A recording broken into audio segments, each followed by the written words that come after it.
All right. I welcome you all to the first day of this conference. I have been given the responsibility of introducing the in charge of the day and welcome the participants. So as you all know that we have been running a seminar series for last 5 months, and I hope most of us have already enjoyed those talks. So we want to conclude that semester-long series by this 4 days conference ahead.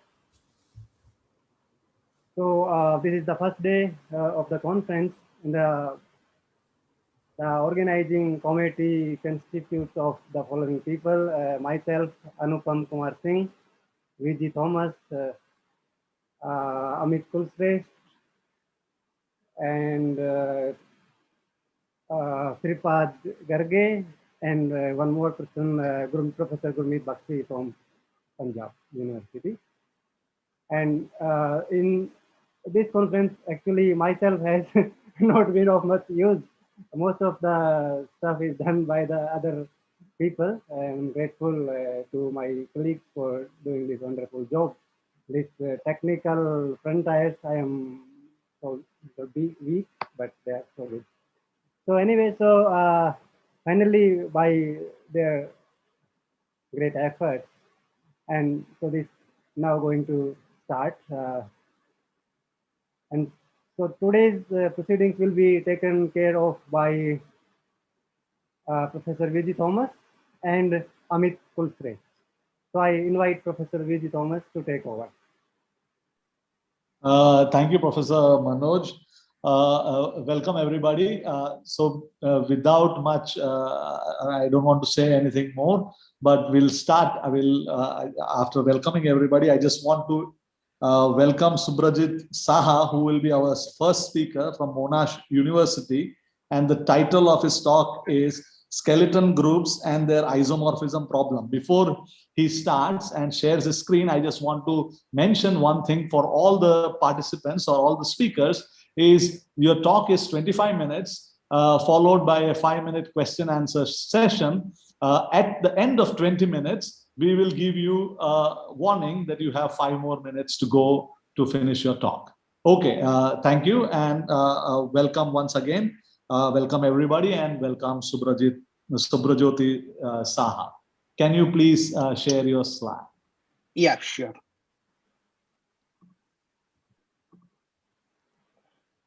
Okay, so can everyone see my slide? Yes, I can see. Maybe one of, yeah. Yes. Okay, yeah. Thank you. And first of all, warm thanks to the organizers for giving me this great opportunity to present in this group theory Sangam conference. I'm from Monash University, Australia. So today I'm presenting about skeleton groups and their isomorphism problem. So this is a joint work with my PhD supervisor, Associate Professor Heiko Dietrich. So in this talk, I'll be focusing on the classification of finite P groups. So unless anything else I say, the P will always denote an odd prime. And for any prime P, the term ZP and QP will denote the ring of periodic integers and the field of periodic numbers respectively. So I'll start with saying the basic things, which are the finite P groups. So these are the finite groups of order P to the power n, or n is an integer. So it's very well known that these P groups are of great importance in group theory. So, but the main problem of these groups, at least in terms of classification, is that these groups grow very quickly in terms of numbers. So if you increase n, these groups, the number of such groups grow very quickly. So for example, the groups of order 2 to the power n, there are billions of groups. So the challenge, I mean, it's a long-standing challenge, is to actually classify the finite P groups. and classification by order because of the sheer number of groups is really difficult. So the idea sometimes back in 1980s was maybe try to classify P groups not by order but some other invariant. So Lytham, Green, and Newman initiated an alternative invariant to classify P groups, which is the Coclass. So the Coclass of a finite P group of order P to the power n, and nilpotency class C is defined as n minus C. So finite P groups, they are nilpotent. You have a nilpotency class C. You subtract that from the exponent, from the index n, and you get your Coclass. So dihedral group of order 16, it's 2 to the power 4, its nilpotency class is 3, so you get your Coclass to be 1.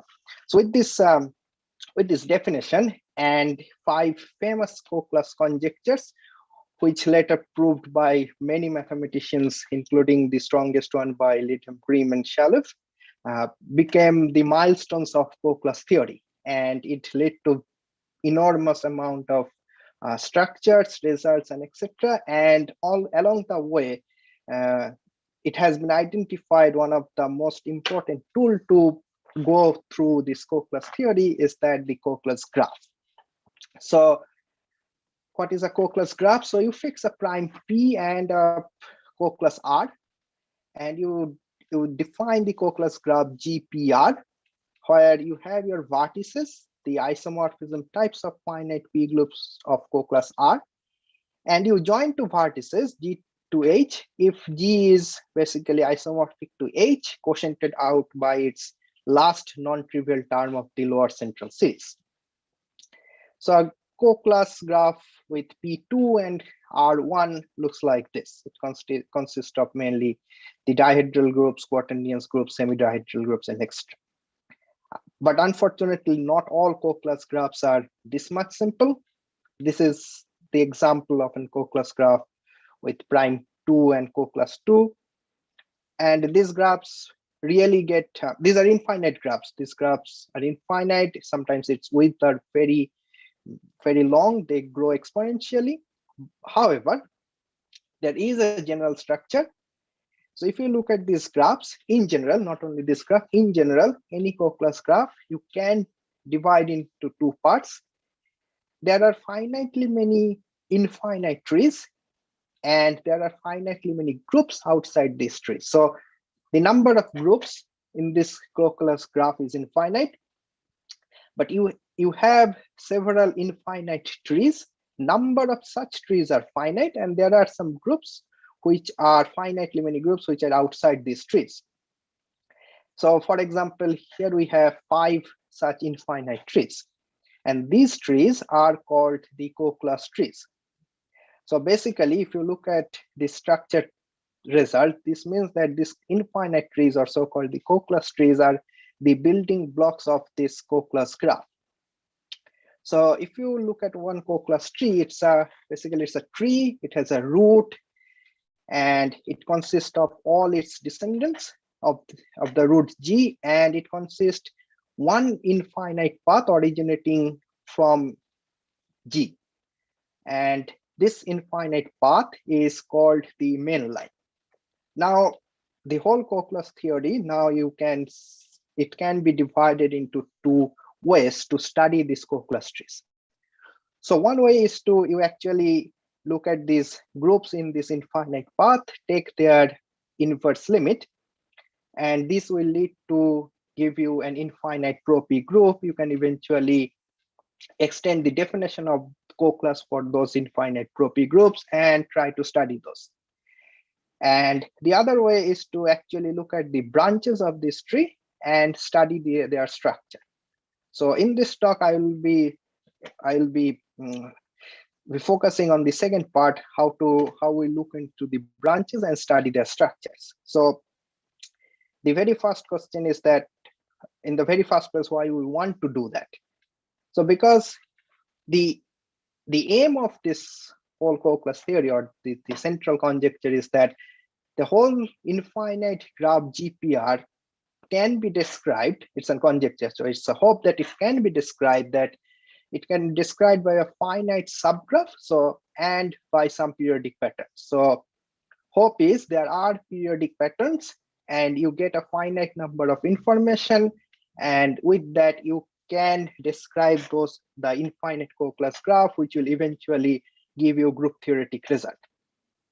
This is still open, and in order to in the way to go for the central conjecture, we first learned about the periodicity of type 1, which has its technical details, but the main story of this periodicity is that if you look at the branches of a Coclass tree, and somehow the top part of that branch, top part of those branches, it repeats itself over and over along this Coclass tree. It's good, but it's not that much good, because the branches of those Coclass trees are growing exponentially, and along the result of this periodicity of type 1, you cannot cope up with those growth using this periodicity.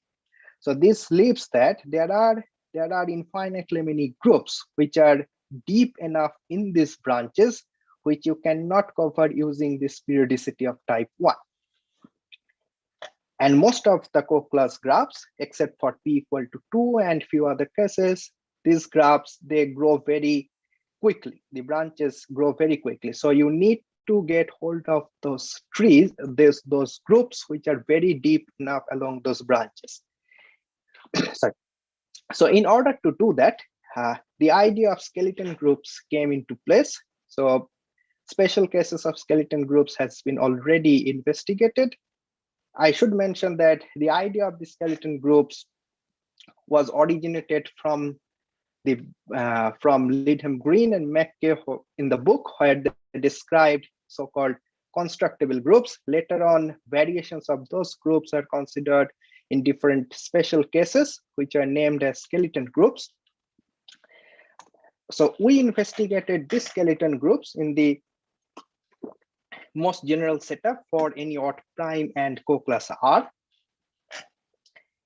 And how do you went? So we started with that infinite pro-p group. That was the basically inverse limit of the mainline groups, the groups in the infinite path. So in reality, these groups are called space groups, and they have a very nice structure. Without going into details, it's if you consider the split case, so you have a finite p group P, and T is a jet P module.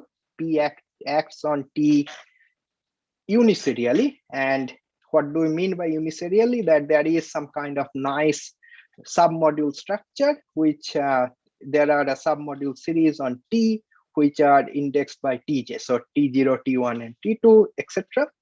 So that means without the technical details, this finite P group P acts on a jet PP module T, and it gives, so the action is uniserial.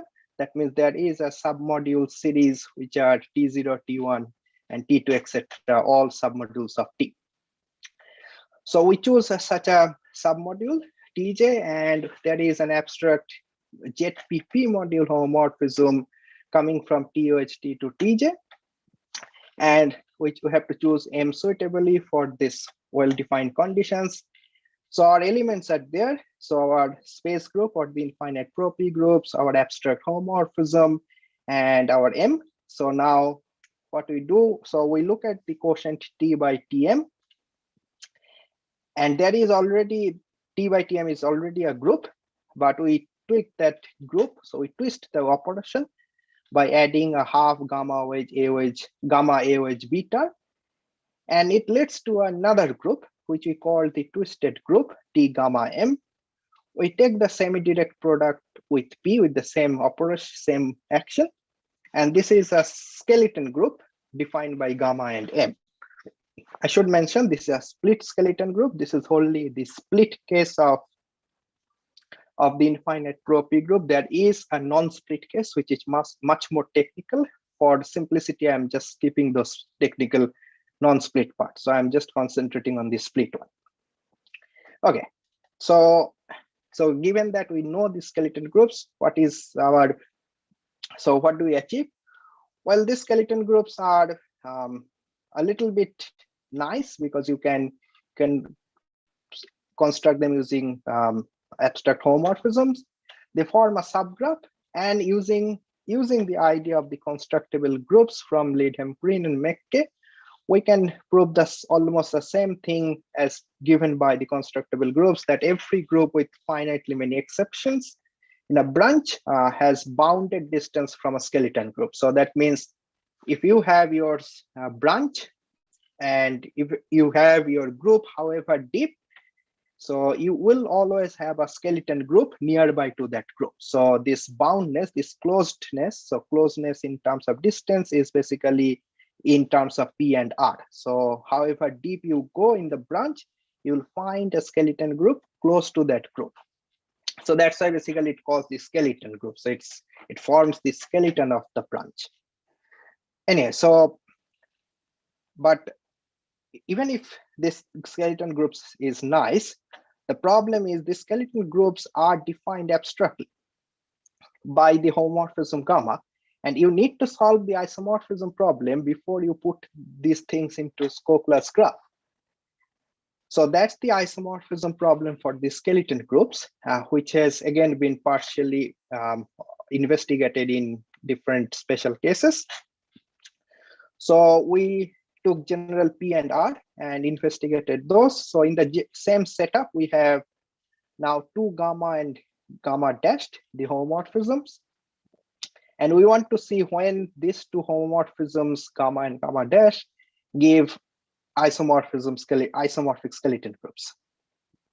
So one direction of this problem is very clear. I mean, it can be shown easily that if you get an automorphism of your starting infinite pro-P group G, which has this property that if you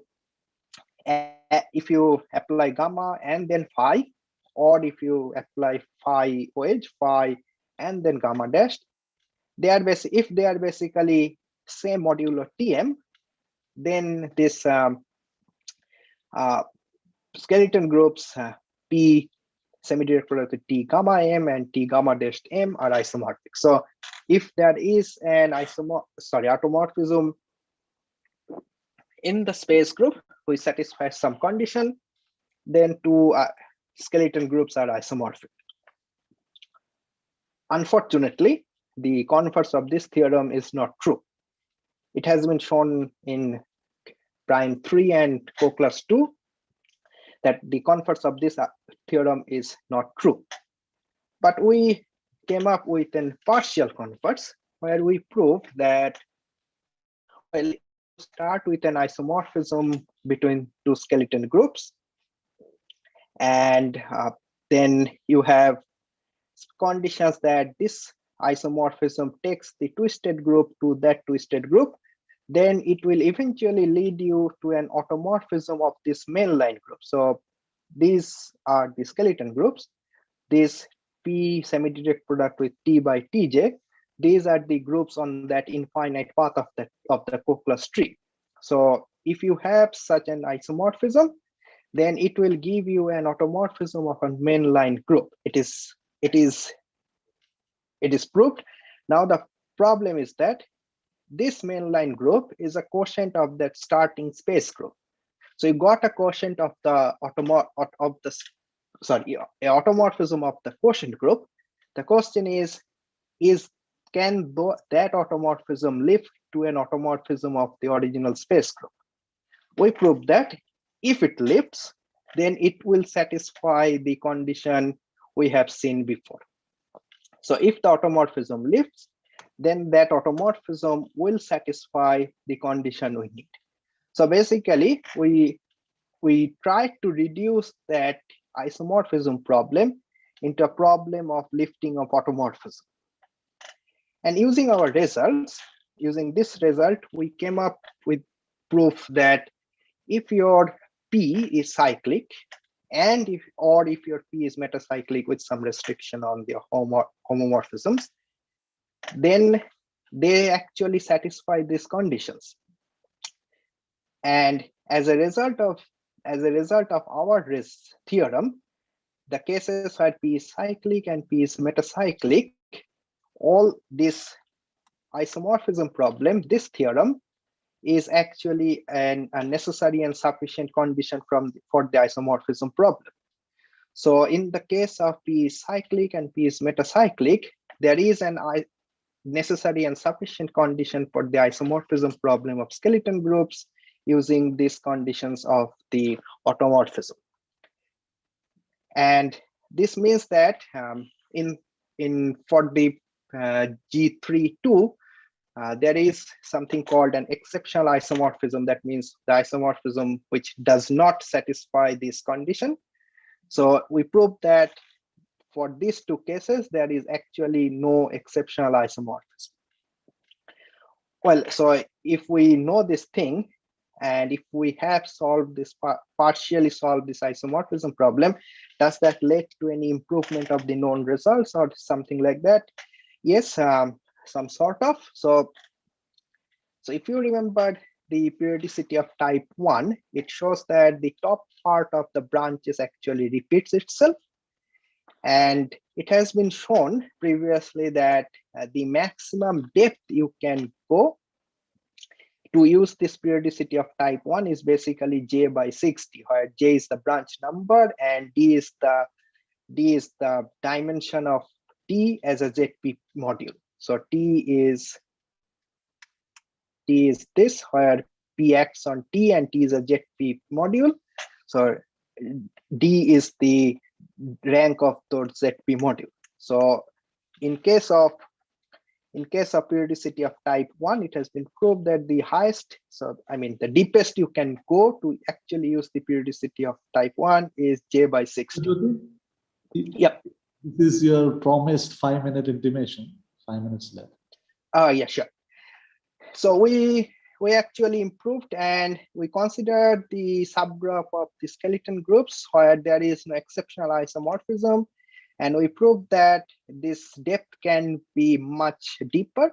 So instead of j by 60, we can actually go until j minus d to use the periodicity of type 1.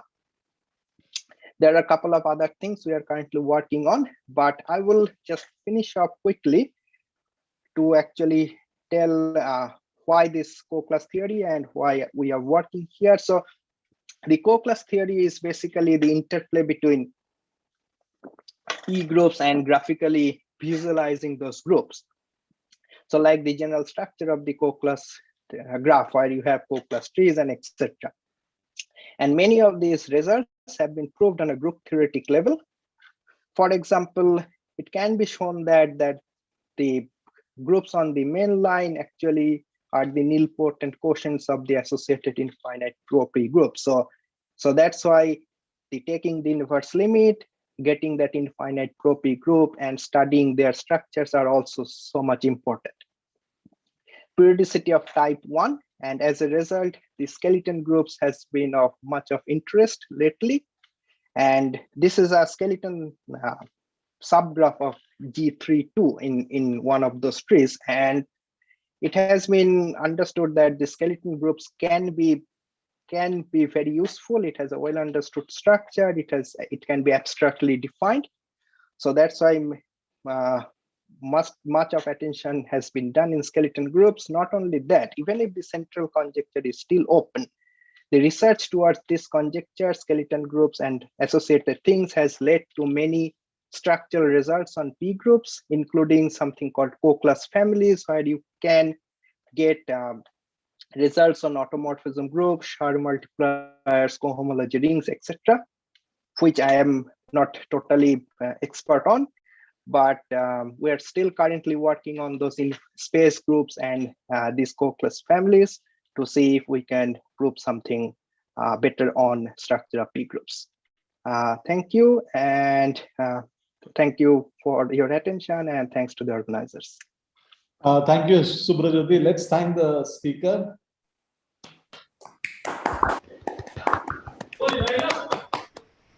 Any questions? Any questions for Subrajyoti? If you have questions, please unmute yourself and ask the question to the speaker.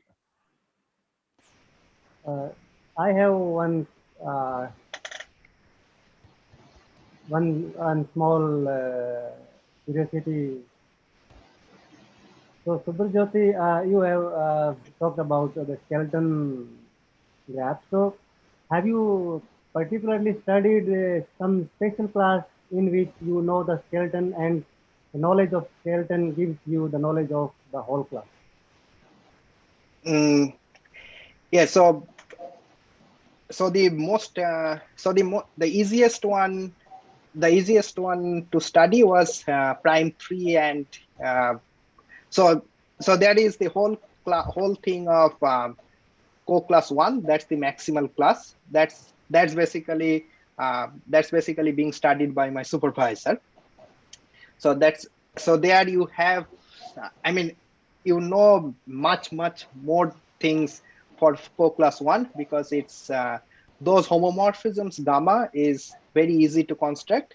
But if you now increase the Coclass 1 to 2, 3, and etc., then things get very complex. So you go for lower P. So the easier one is P3 and Coclass 2, which has been studied by Bettina Ike and other members of that paper. So which I did, I actually looked into three, general P and R, where you have your homomorphisms just can be defined using one parameter. And there a special case of that is where you have P is metacyclic. And the other thing I have studied is the 7-1 case, which is under the maximal class case. But in the 7-1 case, we actually studied to not to prove, but to actually disprove something called periodicity of type 2. So in case of prime 5 and Coclass 1, there has been a conjecture that you can actually have the periodic parent one after another. But I studied the prime 7 and Coclass 1, where I proved that it's not the case. You need much more. So it's under review in a journal, so I just didn't include in this talk. All right, thank you. Thank you. Sure, I have a doubt. How effective are these Coclass graphs in studying properties of groups of a given Coclass? Like, I have some questions about whether the quotients of such groups are having a smaller Coclass or something along those lines. Yeah, so if you it depends what class of groups you are taking. So for example, if you look at the meta-abelian P groups, and if you fix Coclass, then I think there are a lot of structure you can study. There is a paper by Bettina Ike, I think. If you restrict yourself to study the automorphism groups of Coclass 2 or something like that, I think that has been also studied by Manoj. I think there are several papers on that. If you want to study the SAR multipliers cohomology ring, you can go through something for the Coclass families, where you fix a Coclass and look at the periodic results of those, use periodicity of type 1 to actually get parametric results on SAR multipliers, cohomology rings, and etc. I think if you fix Coclass and look at a special class of groups, depending on what class you are looking at, you can get structural results in that. I think there are evidences where you can get that. All right, thank you, sir. Yep. So if there are no other questions, then let's thank the speaker once again. But if there are some questions, you can quickly ask. If not, then let's thank the speaker. Okay, so let's thank the speaker once again. Thank you. Thank you. So now we are running on time. So let me invite the next speaker, which is Wala Nabil. and from Tezpur University. The title of her talk is Various Spectra and Energies of Commuting and Non-commuting Graphs of Finite Groups.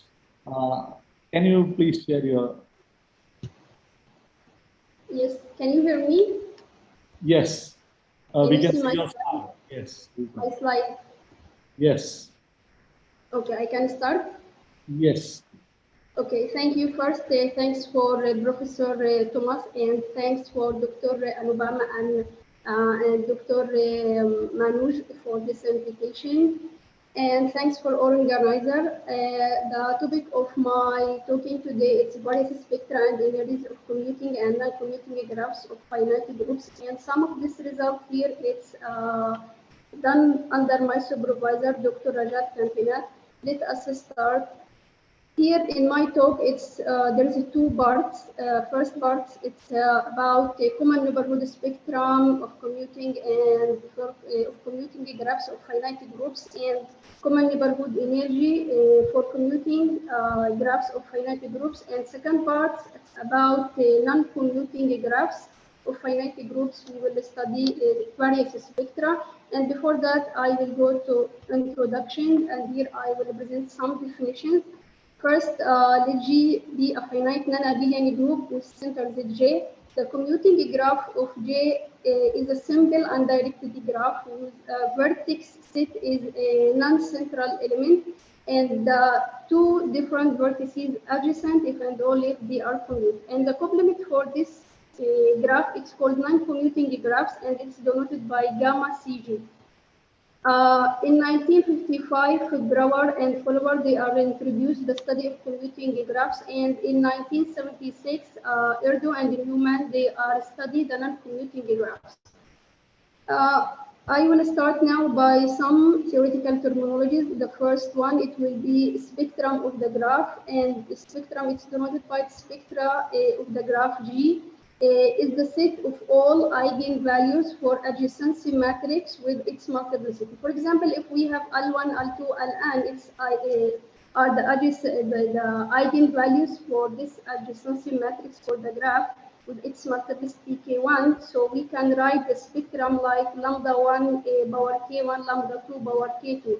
And if this spectrum contains only integers, then the graph is called integral graph. And in 1974, Harry study this integral graph by asking which graphs are integral. And in 1984, Reutemann, he constructed an infinitely family of integral complete three-particle graphs. And recently in 2019, in 2020, we are constructed an infinitely family of integral complete R-particle graph for non-commuting graphs for some R. And here the definition of a complete R-particle graph. First, it's denoted by K and 1, and 2 to an R, and the vertex set are partition to R subsets.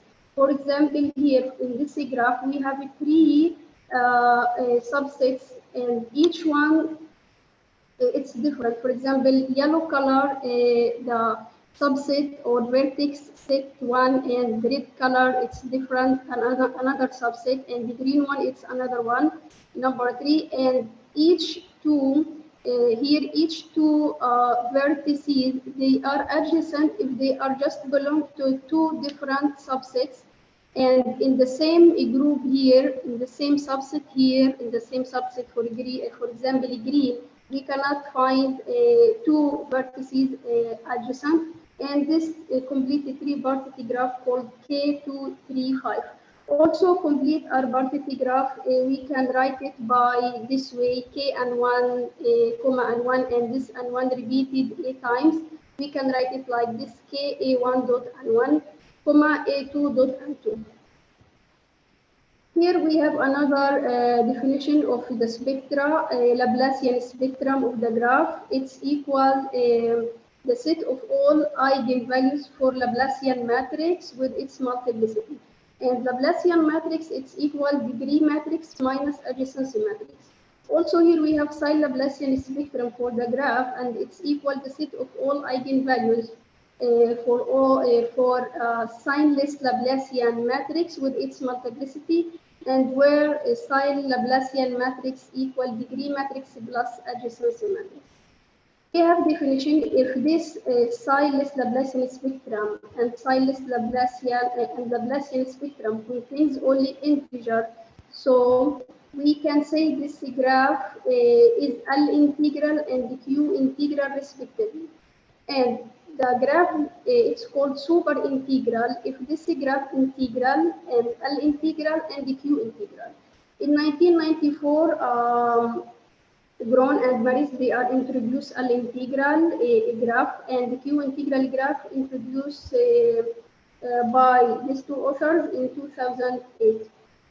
Here we have another spectra. It's called energy, Laplacian energy, and signless Laplacian energy. First, energy of the graph equals the summation of all absolute value for eigenvalues. It's belong for eigenvalues for this graph, and Laplacian energy and psi Laplacian energy given in equation number 2 and 3. And the concept of energy and Laplacian energy and signless Laplacian energy introduced in 1978 and 2006 and 2008 respectively by Gutmann and others. Here we have conjecture. In 2008, Gutmann posed this conjecture for any graph, and he said the energy of a graph less than or equal Laplacian energy for this graph. But in 2009, this Leo and others, they said this conjecture is not true for all the graph, and we can disprove this conjecture by providing some counter example, and this counter example is posted in these two papers. Also, recently in 2020, we have post some counter example for this conjecture by considering non-commuting graphs for finite groups of order BQ under specific conditions.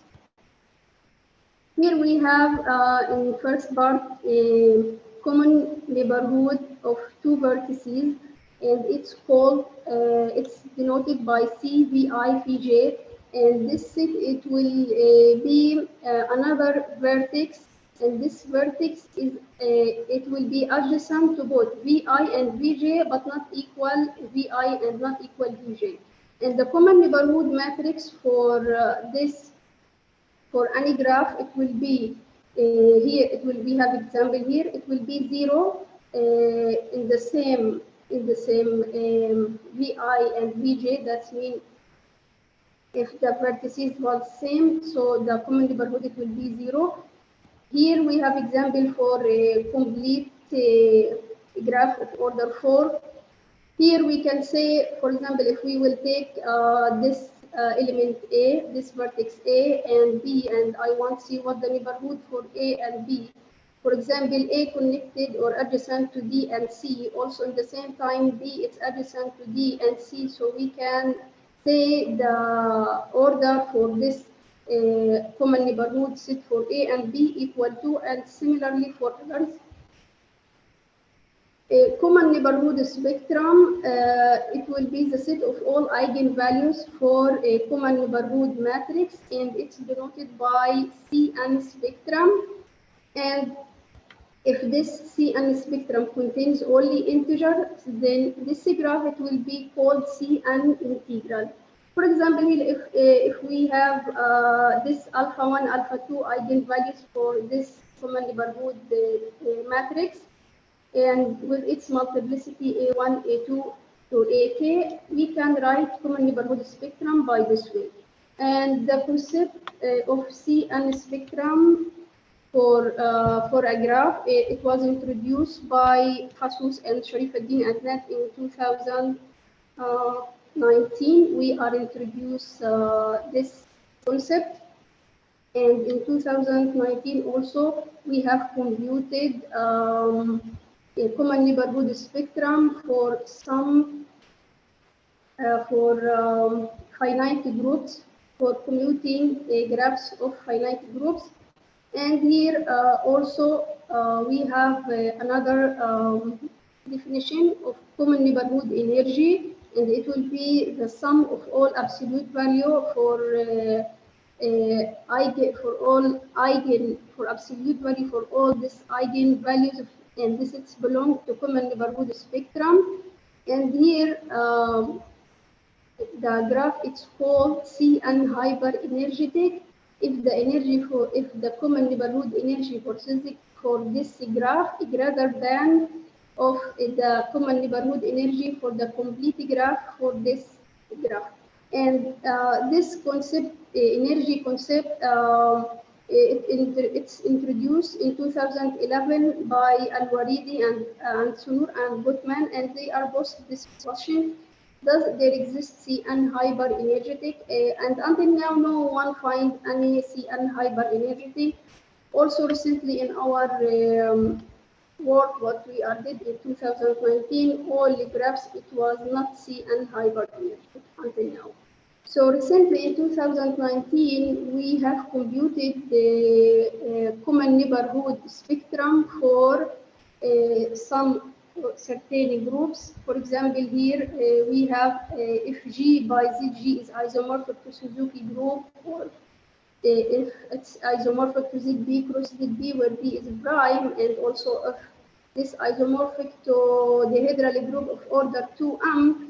Here we are compute common neighborhood spectrum, and here and also in this example we can see these values, these eigenvalues, it's integers. We have another theorem. If we have a G, it's non-abelian group, and this group has order B power 3, common neighborhood spectrum, it's given here. And also, if we are consider the group is Hanaki group of order B power 3, and we are computed common neighborhood spectrum also for this group, and we can say that this group is CN integral. Here also we are considered in this theorem AC group, and we are computed CN spectrum, and also we can see here this spectrum contains integer. That means this graph is CN integral. And also we are observed after our work that if the group has 4 or 5 centralizer, then this commuting graph for this group is CN integral. In addition, if the commuting probability for the group belongs to this set, then the commuting graph for this group is CN integral. In addition, we observed that if the commuting graph is planar, or it's toroidal of the complement for this commuting graph is planar, then the commuting graph is CN integral. Also, if G is non-abelian group and G is not isomorphic to S4, then this graph it will be CN integral. And here we have two questions. If G is a finite non-abelian group, does the statement commuting graph, if the commuting graph of the group G is integral, implies commuting graph, it will be common neighborhood integral? And another question also, let G be any graph, does the statement if the graph is integral, this implies this graph is CN integral or not? Here, also recently in 2019, we have computed the energy, common neighborhood energy for certain classes of finite groups, and here some result. I will post it here. The first one, it's Hanaki group. The common neighborhood it's computed and it's given here. Also for AC group, we are compute common neighborhood energy. And also, if we are taking the group G is a finite group with center to J, and this G group by ZG is isomorphic to Suzuki group or ZB cross ZB, or if it was isomorphic to the Hydral group, then the common neighborhood energy it's given here. And after computed the common neighborhood energy, we are observed that as this result for the last theorems, if G by ZG is isomorphic to one of this group, then the commuting graph for this group is not C and hyperenergetic. Also, if the group was isomorphic to the Hydral group or group of order P power 3, also it will not be a common neighborhood hyperenergetic. And in addition, if the group has 4 or 5 centralizer, also this commuting graph for this group, it will not be a common neighborhood hyperenergetic. In addition, similarly, if the group has a commuting probability belong to one of these elements in this set, or if the commuting graph was if the commuting graph is a planar or toroidal, or the complement of this commuting graph is a planar, then all these commuting graphs are not C and hyperenergetic. And we have here problems, post problems. Let G be any graph to prove or disprove that G is C and hyperenergetic if this graph is planar or toroidal. Another problem we have it, let G is equal to disjoint union of these complete graphs to prove or disprove that the graph is not C and hyperenergetic under this given for this structure for this graph. Here in last part, in 2017, Gorbani and others, they are study the spectrum for non-commuting graphs, and also they are compute energy for non-commuting graphs for some finite groups. And here I present some of their results. If they are considered the first group V8N, this group present here, they are compute this spectrum for this group, and it's given in this slide. Another group also, they are taken if G by ZG isomorphic to ZB cross ZB, they are compute common neighborhood, sorry, they are compute non-commuting, they are compute spectrum for non-commuting graph for this group, and it's given here. And also they are compute the spectrum for non-commuting graphs for this group SD8N in two cases, if this an even or this an odd. And recently in 2020, we have computed a spectrum for non-commuting graphs for certain classes of finite groups. And here I will present some of these results. First one, if I consider the group, it's isomorphic to Hanaki group. Here we have the spectrum for this group and the energy also. And we can see here the spectrum contains only just integers. So we can say this group, this group has an integral graph, because the spectrum for non-commuting graph is contains only integer. And here, if we are consider the group G is finite with center G, and if G by ZG isomorphic to the Hydral group, here we are compute the spectrum and energy. But here in this case, we cannot say this is integer number. It will not be integer number under all m values, and m here greater than or equal to. So it was not easy to say this. It's integral by usual way, by just look to spectrum. And here also we are compute after computing the after computing a spectrum for non-commuting graph for that groups. We are computed Laplacian spectrum and Laplacian energy for this non-commuting graph for these groups here and here also. And we are observed that for all this this is your 5-minute intimation. okay, just I need 5 minutes. Okay. For all this n value, if all this n value satisfying, so we can say that the non-commuting graph for this particular groups are integrals under these conditions. For example, now we are taking this G by ZG isomorphic to the hydral group here. It will be just integral. This non-commuting graph, it will be integral just under this condition if order Z it was even or if Ni odd. And here we can say we are construct a new family of non-commuting graph which are integrals.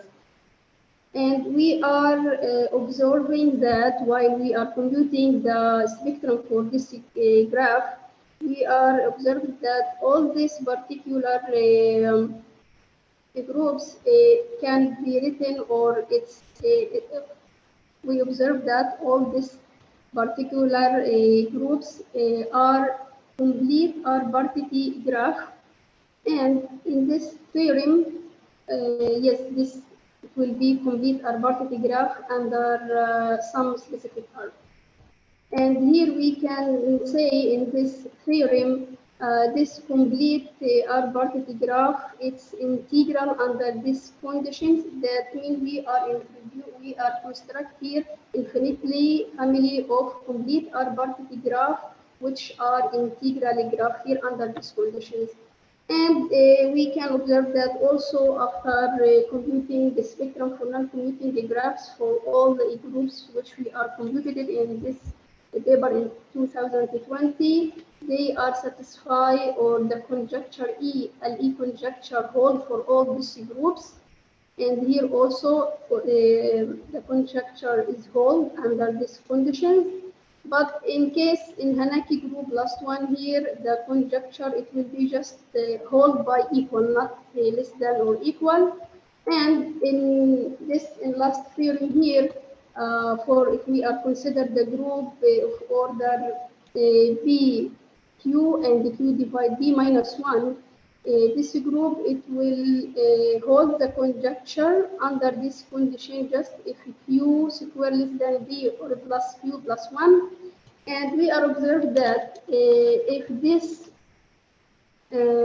under this condition, Q square greater than Q plus B plus 1, this non-commuting graph for this particular group of order BQ, the ELE conjecture does not hold, and this gives us a new family of counterexample for that conjecture. Also, we are observed that this particular group has complete R-Bartiti graph, and it's look like this K1 dot B minus 1 comma B minus 2 comma, and this also gives us a new example for complete R-Bartiti graph for of this particular group of order BQ under these conditions that LE conjecture does not hold. Thank you. Thank you. Let's all thank the speaker. I should stop sharing. Any questions, speaker? And if there are, I would request Vala to show her video so that the interaction. Can you hear me here? Hello? Hello, can you switch on your video? Yes, Vala. Yes, press.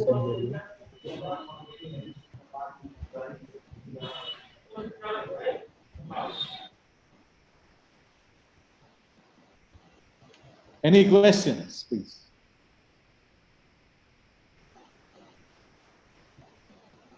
I think I missed the definition of this. What do you call Hanaki group? Could you please recall that? What are they?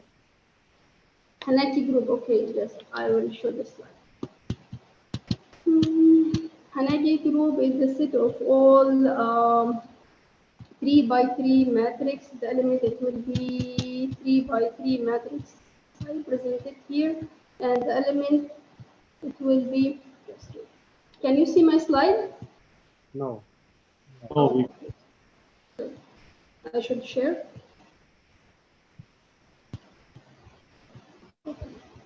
Can you see it now? Yes. yes. Hello? Yeah, please. Yeah, okay. This Hanaki group of order b power 3. So the element of this group, it will be like a 3 by 3 matrix, and the diagonal matrix is fixed by 1 and upper 1 0, and this here x y z it's belong to this finite field, and this finite field has a order of element b power n, I Yeah, think so. I So think these groups are called Heisenberg groups, right? what? Heisenberg groups. Yes. I know this this name for this group, Hanaki group. There is another name for this. Yeah, what we know are these are called Heisenberg groups. Heisenberg. No, I don't know this Because name. I never heard of this name for these groups. So they are lower triangular, unitriangular groups, which that are called Heisenberg groups. I don't know. If you can give you some reference for this name, that will be quite helpful. Okay, okay, I will search. And maybe Another. I will talk to you later. Sir. Other people can ask questions if they have. Thank you. Okay.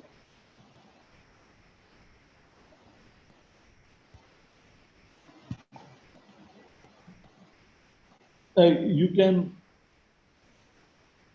stop sharing. That's good. Yeah. Any other questions? Any other questions? Yes. So if there are no more questions, let's thank the speaker once again. Thanks. We have 3 more minutes. Maybe the next speaker can get ready while rest of us can chat if they have questions from the earlier talks. We can have.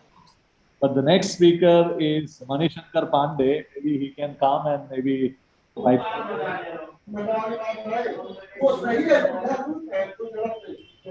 also have one small question for Wala Bhaskar. Yes. May you please you mentioned that the group G by center is isomorphic to the dihedral. Yeah, G by Z J is isomorphic to the literal group. Yeah. Yeah. So are there how big is this class? Do you have an idea about that? Because these such groups are called capable groups. The groups which occur as central quotient of other groups are called capable groups. And so I'm just curious to know how many groups, how big is this class for which the central quotient is the dihedral group? The problem, I cannot hear too much your voice clearly. I don't know why. My question is, you mentioned a class of groups where G by center is isomorphic to the dihedral group. Yes, D2M. Yeah, so my question is, how big is this class? Have you given thought on this or not? How what? How big is this class of groups G? How we are compute this spectrum and various spectra for this group? No, I mean, so my question is, how big is this class of groups G such that G by center is isomorphic to the dihedral group? Did you think about that or not? That is the question. First, we should before compute the spectrum for this group, we should know the structure for this group under this isomorphic. So if we have the structure for commuting a graph or non-commuting a graph for this group, we can compute the spectrum and. Pala, I think the question is slightly different. Maybe Professor Manoj Yadav can ask that question a little later, perhaps, because we are I have to start the next talk. Is that fine? That's fine. Yes. So can Manish on his screen? Yes, sir.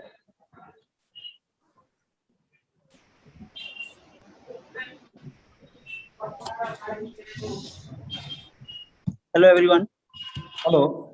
Yes. So let us start the talk. So our next speaker for today is Manishankar Pandey from IIIT Allahabad. The title of his talk is Notion of Commutators in a Multiplicative Lie algebra. Manishankar, you can start. Yes. So, hello, everyone. I'm going to present the notion of commutators in a multiplicative Lie algebra jointly with Professor Ramji Lal and Dr. Smith Padhyay, my supervisor. This is the outline of my presentation. First, I will introduce the topic, and then I will discuss the notion of commutators and center in multiplicative Lie algebra. Then, similar to groups, I will define solubility and nilpotency in multiplicative Lie algebras. So if G is a group and A and B are any of its two elements, then commutator of these two elements is A, B, is the element A, B, and A inverse and B inverse. And the corresponding subgroup generated by such elements is called the commutator subgroup of the group G. And it is a very important group subgroup in the theory of groups, as it is the smallest normal subgroup, such that the quotient group is abelian, and using this subgroup the theory of solubility and nilpotency has been defined. If G is any group, then we have these 5 commutator identities. Let's call these as universal commutator identities. These identities holds in any groups. And in 1993, Ellis conjectured that these 5 universal commutator identities generate any commutator identity of weight n. And he tried to prove this using some homological techniques, and partially succeeded for n equal to 2 and 3, and he gave an remark regarding this to prove the other things. And during the procedure, he introduced a new algebraic structure and called it as the multiplicative Lie algebra. The precise definition is a multiplicative Lie algebra is a group together with an extra binary operation star satisfying the conditions similar to those 5 universal commutator identities.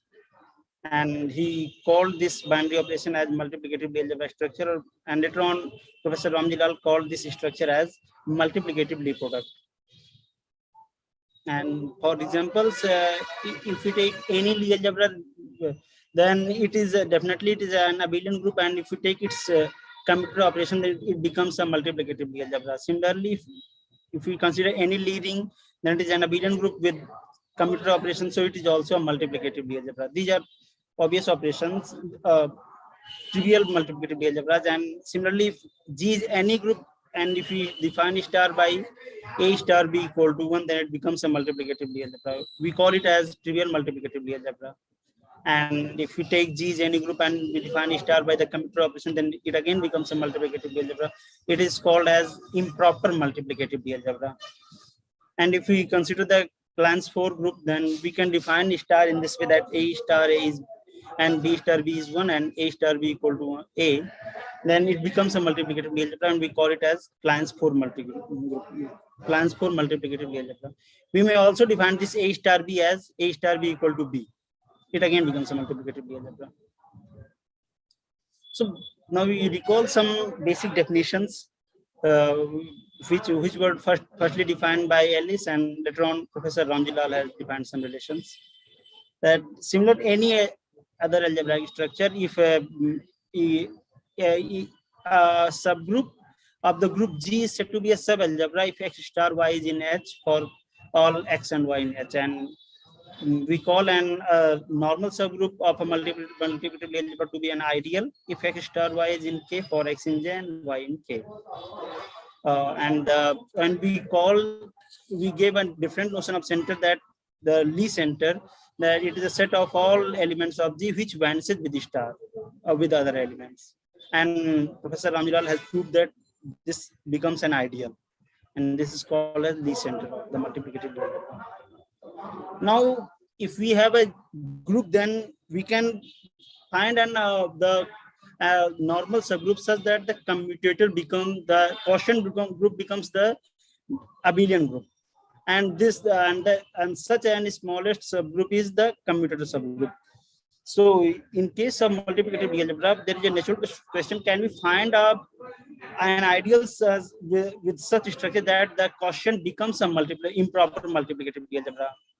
Or can we find we try to answer this question and give the notion of commutators in multiplicative algebra? We define this ideal as that similar to groups. First, we take any two elements of a multiplicative algebra, and we define this element A star B inverse group commutator of A and B. We call this as the Lie commutator of these two elements, and the corresponding subgroup we denote by this symbol, and we call this as the Lie commutator of G and H. Further, in this proposition, we have shown that if H is an ideal of G, then the Lie commutator of H with G becomes an ideal. Particularly, if we take H equal to G, then we call it as the Lie commutator ideal of the group of the multiplicative algebra G.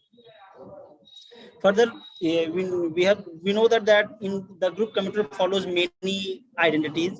Similarly, we try to find out some Lie commutator identities.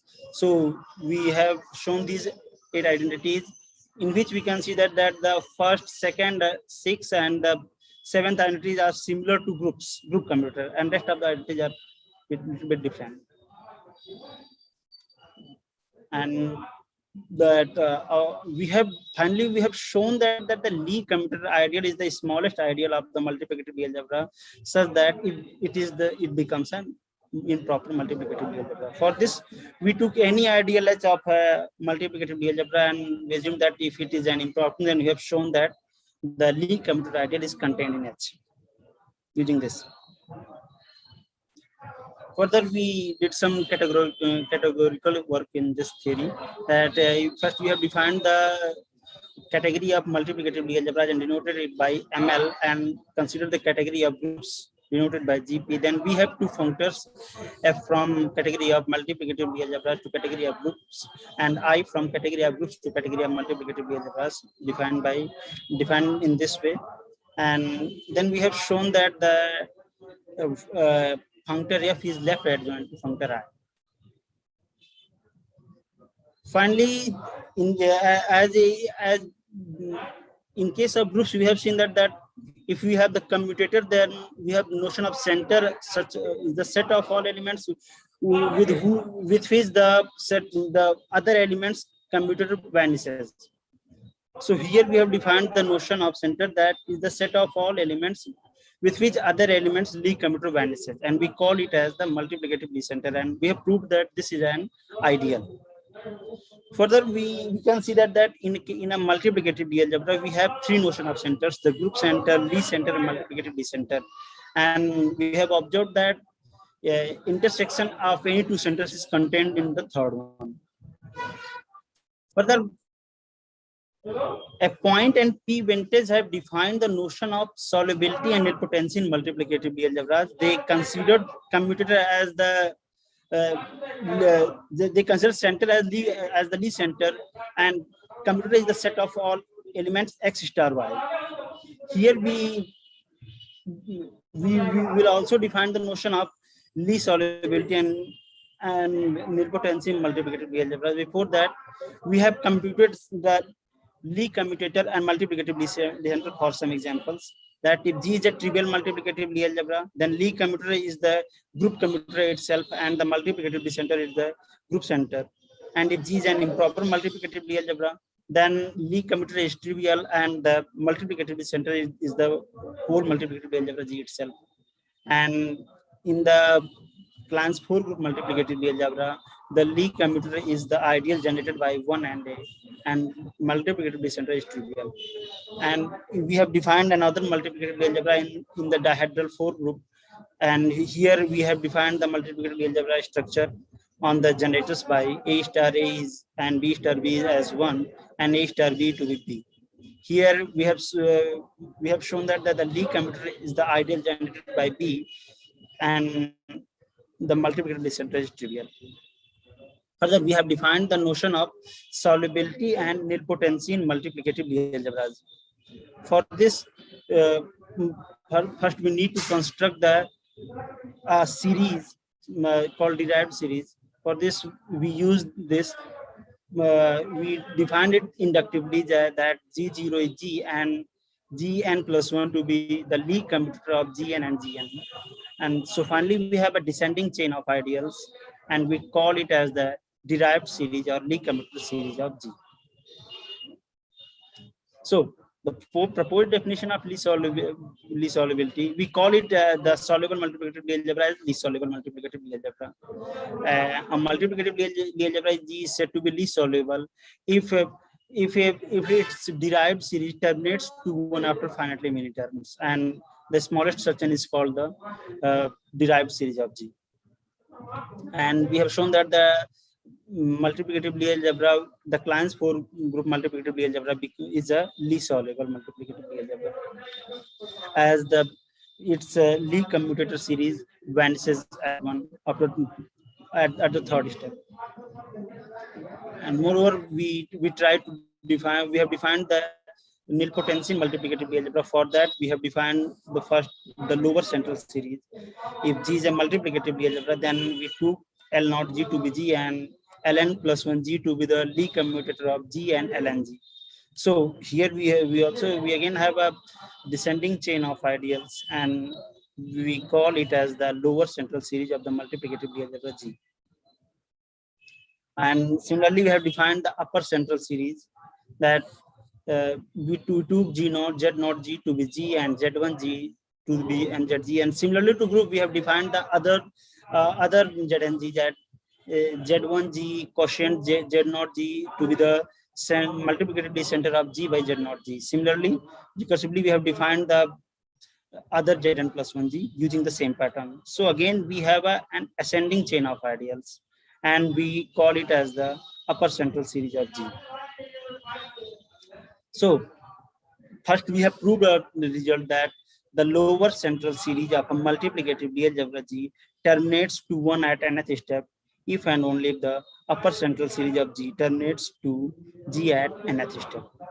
So using this, we have given the notion of nilpotency in multiplicative Lie algebra and called it as the Lie nilpotent. A multiplicative Lie algebra G is said to be Lie nilpotent if its lower central series terminates to 1 or upper central series terminates to G at same step, and its smallest section is called the Lie nilpotency class of G. Further, we have concluded some remark that for trivial multiplicative Lie algebra means where a G star H equal to 1 for every G and H. 1 is the identity of the multiplicative Lie algebra. In such cases, the notion of Lie solubility and nilpotency coincide with the notion of soluble and nilpotent group. And if G is improper multiplicative Lie algebra, then G is always nilpotent as well as Lie soluble, since here the Lie commutator vanishes always. And the Kleins 4 group multiplicative Lie algebra V4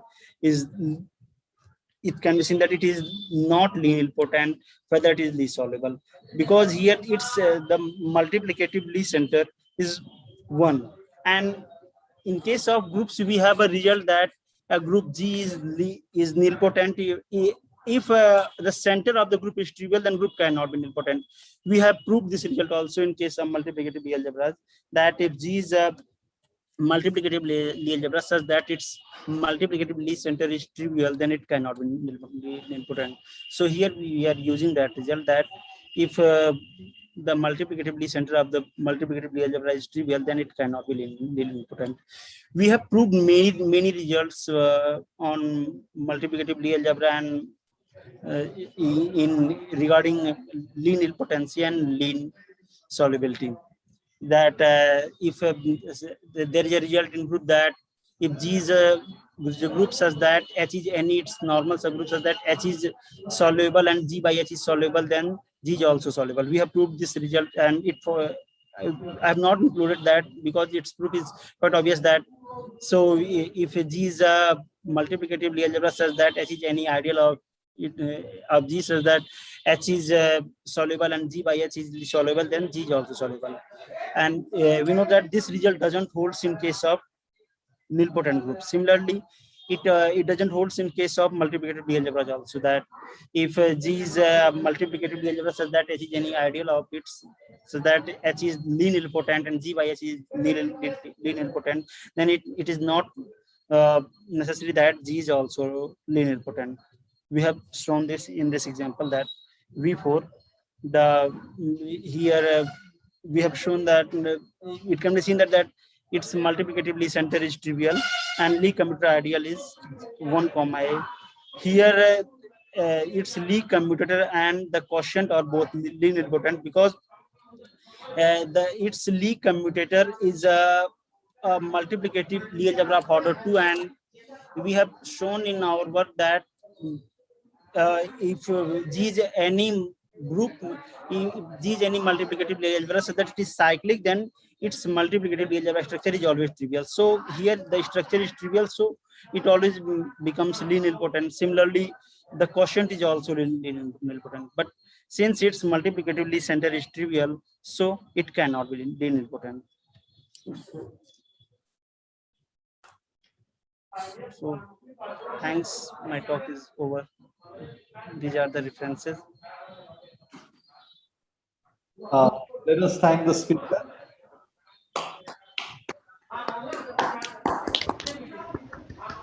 Any questions? Any questions for the speaker? You may please ask it. I mean, so are there any classification results in your theorems on Lie solvable Lie algebras?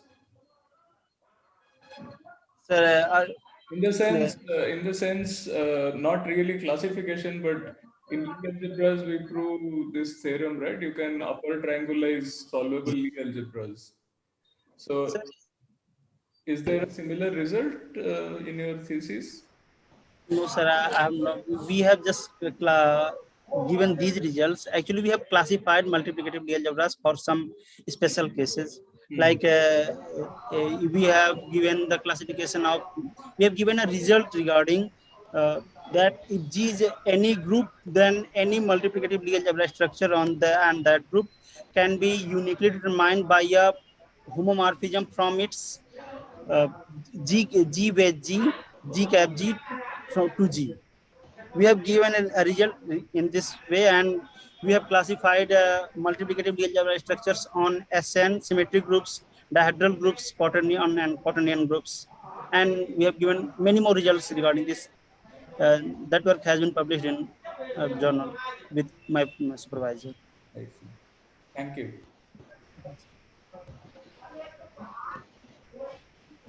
And Lie nilpotence implies Lie soluble, right? In your definition. Yes, sir. Yes, sir.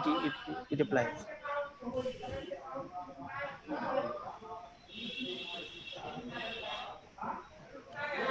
Any other questions? Yes, I have a question. Like, are there any examples like group can be nilpotent with this structure, but the group itself with group structure is not nilpotent? Like you have two structure, right? One is group already and another you have defined. So how the nilpotency in two different types varies? Do you know about these things? Like any example? Or? No, currently I have done, but I will see this later. So whatever groups you have proved that it's nilpotent, those groups are already nilpotent. You have already some examples. Those groups are nilpotent, right? As a group. Yes, ma'am, not necessarily. I can't see because I have not seen this yet. Okay. Thank you.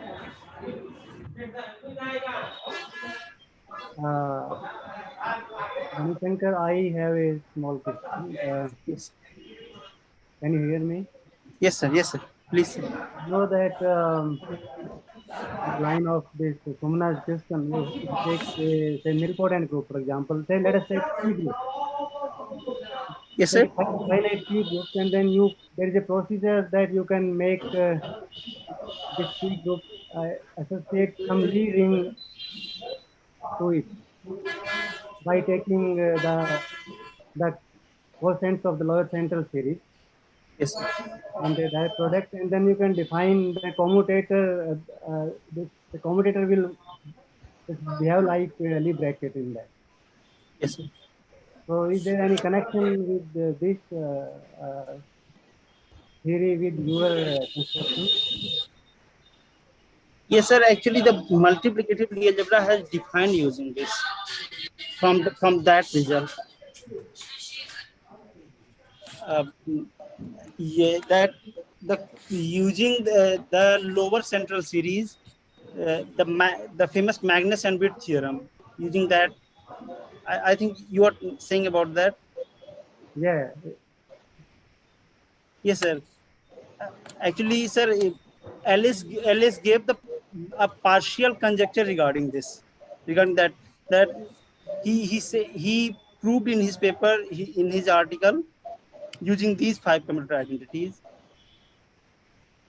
that the sir, I think I literally forgot about that. Because you said that given a group, you define like the commutator A star B as the commutator of A and B. Yeah. But Yes, this sir. is the same construction is done in that when you define this Lie rings associated to a group. Yes, So I just was curious to know how this theory differs from your theory. sir. Actually, it originated from there. Alice introduced the multiplicative Lie algebra from that theory. Okay. Anyway, I will talk to you later sometimes about this. Thank you. Are there any other questions? If not, let us thank the speaker. Now we have a break and we have to resume at 4 p.m. But till then, we can talk. Yeah.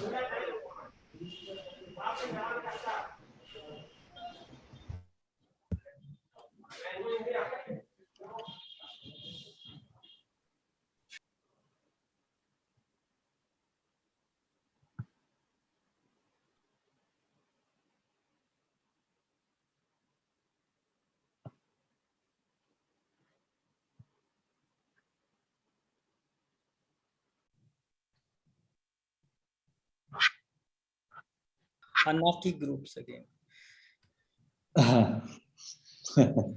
Okay, so let us begin our second session of the day today. The first speaker of the second session is David Szabo from Alfred Renu Institute of Mathematics, Budapest. The title of his talk is Class 2 Finite Nilpotent Groups, Heisenberg Groups and Applications. David? Thank you. First of all, I'd like to thank the organizers for the opportunity to give this talk. The talk will consist of 3 parts. In the first part, I will give you the motivation and state the main theorem. And the remaining 2 parts, I will highlight the group theoretical parts of the proof of the main theorem. So let's start with the first section. In this talk, we will be dealing with geometric groups, by which we mean either a diffeomorphism group of compact smooth manifold or the birational automorphism group of algebraic varieties. The main goal is that we of course, want to understand the structure of this group, which in general is a very tough question. So we introduce the following definition. In general, we say a group G is n-Jordan if there is a bound n, such that every finite subgroup of the group G sits in the shortest of sequence like that. The first group lies from the family n, and the third group is bounded by that integer. So basically, a group is n-Jordan. It means that finite subgroups are almost from the class n. We can note that if families n and n prime differ only by a finite many groups, then n-Jordan and n prime Jordans are equivalent. A prominent example for such groups is the n by n invertible matrices over C. It was proved by Camille Jordan more than a century ago that this group is a billion Jordan, meaning that almost the finite subgroups are almost all Jordan. The following problem naturally arises, and this is the subject of active research since 2009. So we want to find the smallest family such that every geometric group is n-Jordan. Here, of course, by smallest would mean that, up to taking finite symmetric difference. So for the case of manifolds, there is no kind of universal upper bound known yet for the family n, but for certain manifolds, low dimensional cases, we know some upper bound. The main driving force of this subject is the conjecture of Zsich, which in the revised form states that the class n, what we are looking for, is contained in the nilpotent groups for all of the manifolds. In this talk, I will present maybe the first non-trivial lower bound for this family n in case of the manifolds, which will be the two nilpotent groups. In this talk, by two nilpotent group, I mean a nilpotent group whose nilpotency class is 1 or 2. For the other type of geometric groups arising from varieties, we know much more. Last year, Gould proved that the n what we are looking for is contained in the class of two nilpotent groups. And in this talk, I present that this actually is sharp, meaning that the answer to the problem stated there for the case of varieties is the class of two nilpotent groups. Both of these corollaries follows from the following theorem, which says that if we pick an arbitrary integer, then we can find a manifold in a variety such that every finite nilpotent group whose class is 1 or 2, whose minimal number of generators is at most d, acts faithfully on this geometric structure. It is worth noting that the bound on the number of generators is necessary. The remaining part of the talk, I will discuss the group theoretical aspects of this proof. The kind of zero step is a simple reduction to the case where the group we are investigating has a cyclic center. In general, if we have a finitely generated nilpotent group, then it is a subdirect product of groups with cyclic center. We can actually give a bound on the number of factors needed. The existence of this bound is very important in regards of the main theorem, because we want to have a bound on the generators there. I will not really give you the details of this part. The next part, which I will explain in depth in a moment, is about decomposing such groups using its kind of two generated subgroups. And in the last part of the talk, I show that these subgroups actually embed to generalized Heisenberg groups. So let's move to the first part of the talk. We need a notion first. So if we say a group G is a central product of some of its subgroups H1 up to Hn, if these subgroups pairwise commute and they generate the whole group. We denote this situation by this. The key theorem in this section is the following. If we have an arbitrary finitely generated two nilpotent group whose derived subgroup is cyclic, then it has a central product decomposition where the group A lies in the center of the group, and the other groups are two generated, and the class of them is exactly to the nilpotency class. The next part of the statement basically says that if we take minimal generating sets for these subgroups, when we take the union, we not only get a generating set for the whole group, but it is going to be minimal. So we can do this decomposition in an optimal way. The third part is not too important for the talk. We can assume some extra things on the commutator subgroups. We have some uniqueness part in this theorem. Most prominently, the number of subgroups we use is invariant, and the number of generators needed for this central group is also invariant, as well as this derived subgroups. This theorem was kind of eventually derived and motivated from the corresponding structures theorem for extra special P groups. So now let's start the proof of this. And actually for this proof and for the rest of the talk, I will be needing the following two definitions. So we say that a short-index sequence of groups is said to be central by abelian if the image of the first group lies in the center and the third group is abelian. In such a case, the group in the middle is necessarily too nilpotent. The other fundamental definition that we'll be using is that of the alternating modules. So this triple is called an alternating Z module if M and C are Z modules, and omega is a bilinear map from M squared to C that is alternating, meaning that it is 0 on the diagonal. We can establish a map between these two categories.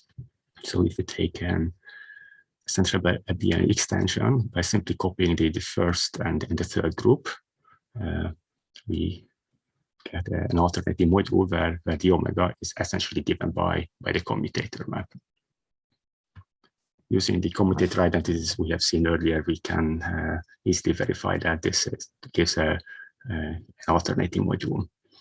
This correspondence gives us a dictionary between subgroups of G and submodules of M.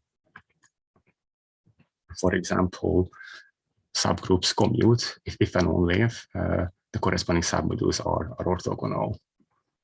In particular, a subgroup is abelian if the corresponding submodule is isotropic, meaning that the form vanishes there.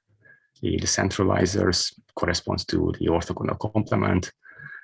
Non-degeneracy of the form translates to the group C being maximal, but most importantly for us, the central product decomposition translates to pairwise orthogonal submodules that altogether span the whole module. So after this dictionary, we can highlight the key ideas for the proof regarding this. So here we recall the theorem that we are proving.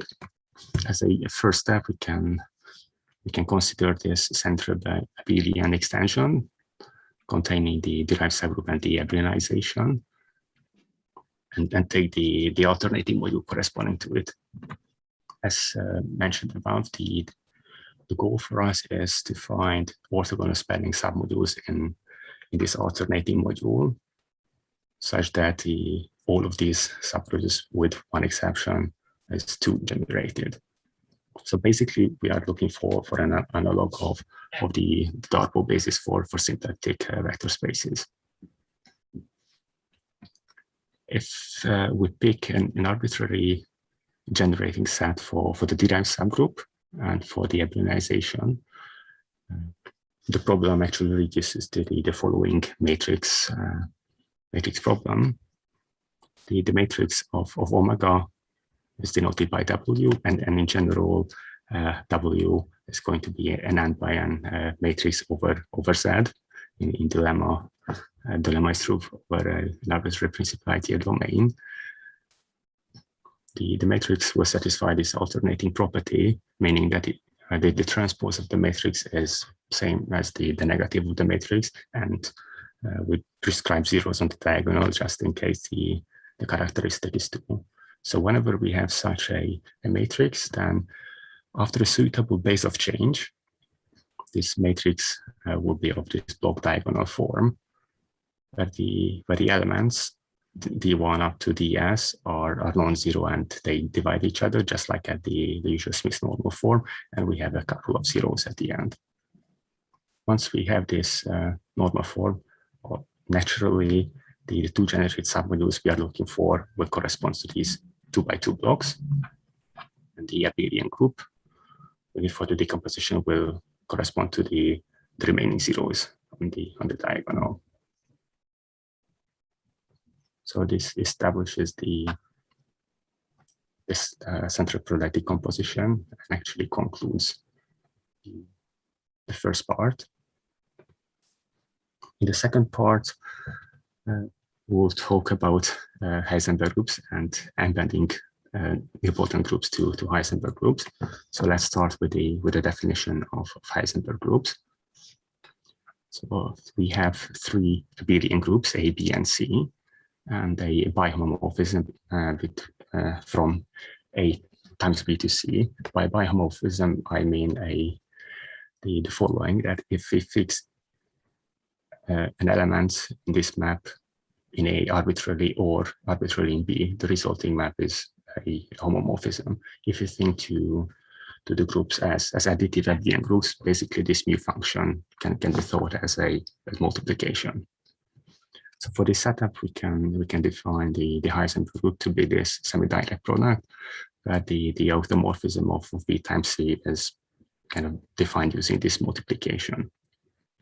Abstractly, this group is isomorphic to the unitriangle 3x3 matrices, where entries come from the groups A, B, and C, and the multiplication, as I mentioned earlier, between A and B is given by this map mu. This group is also 2 nilpotent, and the good news about this group is that its structure is relatively easy, so we can use it for a lot of things, but also it is general enough, as the next theorem suggests. So if we have an arbitrary finitely generated 2 nilpotent group G, then we can find an embedding of this group to such a Heisenberg group. Furthermore, we can attain this embedding. We can attain an embedding where the group B is actually the same as A, and also can find an embedding such that maps the center of our nilpotent group to the center of the Heisenberg group. For the main theorem stated in the very first part of the talk, we need bounds on the number of generators for A and C in terms of the number of generators of G. And for A, there is a range, a lower and upper bound given. Prominently for C, we can attain the smallest possible theoretical number of generators that happens to coincide with the number of generators of the center of the group. It is worth noting that this embedding data cannot be strengthened to an isomorphism, because, for example, if you take the quaternion group, it is when on the quaternion group is not a non-trivial semi-direct product, so there is no way to invent isomorphically the quaternion group to Heisenberg groups.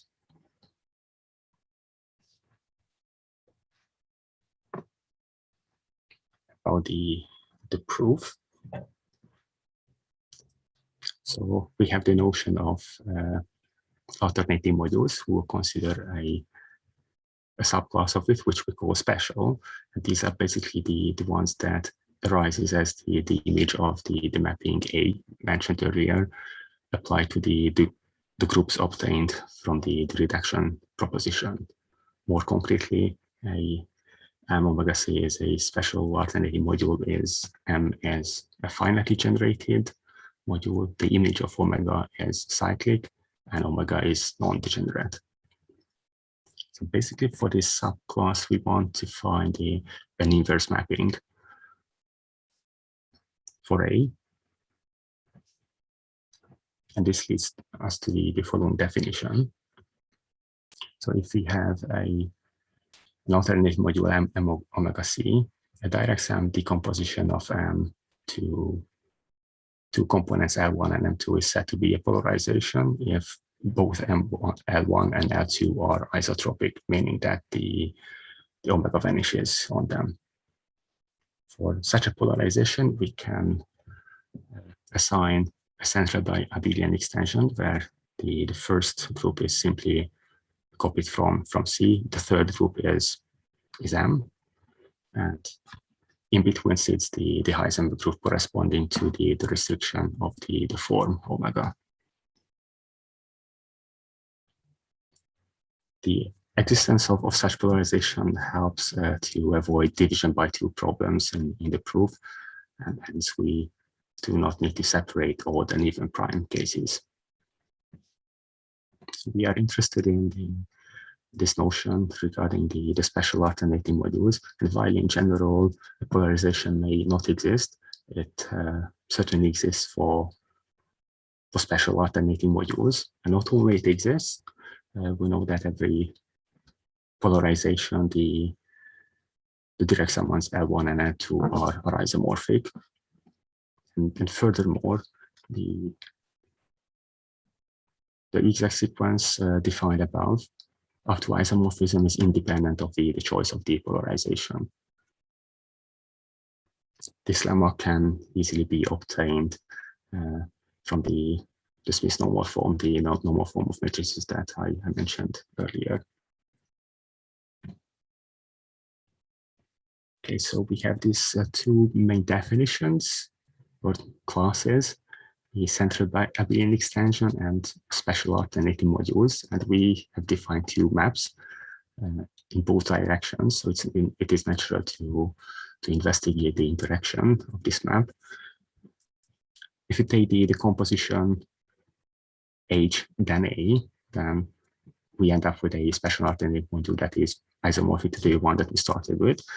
So this composition behaves nicely.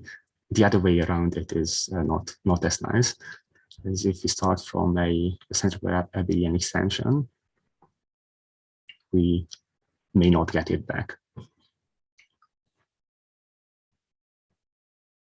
Okay, so if this is the central abelian extension that we start with after applying the composition, the first and third groups are left unchanged, and G is replaced by some Heisenberg group. But unfortunately, in general, these groups are not isomorphic. Again, I refer to the quaternion case. If G is the quaternion group, then this construction gives a group that is isomorphic to the dihedral group. But before we lose hope, it is worth noting that this process, there are kind of several invariants in case of finite groups. G and the order of the two groups, G and the Heisenberg group, are the same, as well as their nilpotency class coincide. The isomorphism class of their center and their commuter, their subgroups are all the same. The theorem is about embedding this group G to some Heisenberg group. So we need to modify the construction a little bit. And the key idea is that we want to alter the definition of the map A a little bit by basically extending the center of the resulting group. So we have this A hat map that I will explain in the next slide. After kind of applying A and extending the center and applying the map H. This is this 5-minute intimation. Thank you. So after taking this composition, we do get an embedding between the two exact sequences that we wanted. So a few words about how to modify this construction.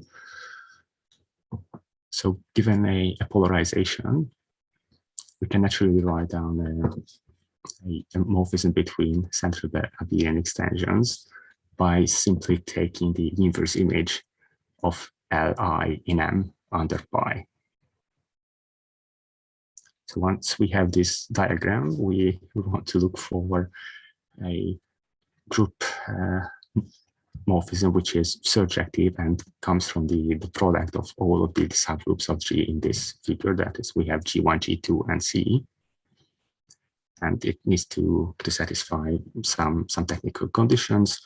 First of which is that the restriction on C should be injective, because this is where, I mean, you can think to C as the center, and this, with this injection, will basically extend the center of the group that's the structure that we define. And there is some technical condition about the kernel of this map phi. Once we have this data, we can show that there actually exists a morphism from the initial central biabelian extension to this kind of Heisenberg extension, which is given by this commutative diagram. We can note that once the left vertical arrow and the right vertical arrow are prescribed, there can be only at most one map, making this diagram commutative. And fortunately, there is such a map, which happens to be an embedding. So basically, this lemma gives us the embedding of the nilpotent group to some Heisenberg group, what we are looking for. To wrap up, I just like to put all the pieces together. So the key steps in the proof of the theorem B, which is briefly put here, are as follows. So at the first step, we use the reduction proposition mentioned at the beginning of the talk, which gives a number of nilpotent groups, each with cyclic center. For each of these groups, we can apply the previous embedding lemma separately to get a number of Heisenberg groups. And at the end, we want to merge these Heisenberg groups together such that the origin group embeds to the product of the Heisenberg groups. Fortunately, Heisenberg groups are closed under taking direct products, so this last step is not hard. As mentioned in the beginning, for the main theorem, it is very important to have bounds on the number of generators. And if you want to get the next part of theorem B, which deals with the number of generators, for example, for C, we need to do some technical extra work for both of these steps.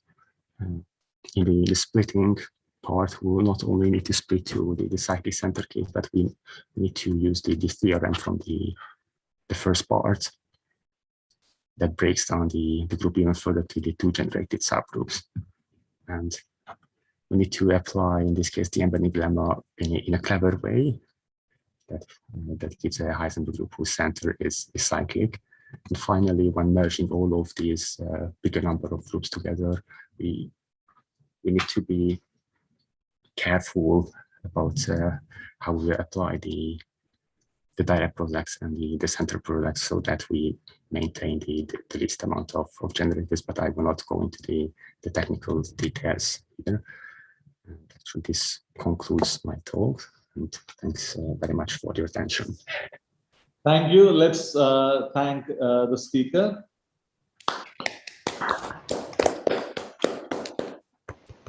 Anyone has any questions for the speaker? Please ask David your questions.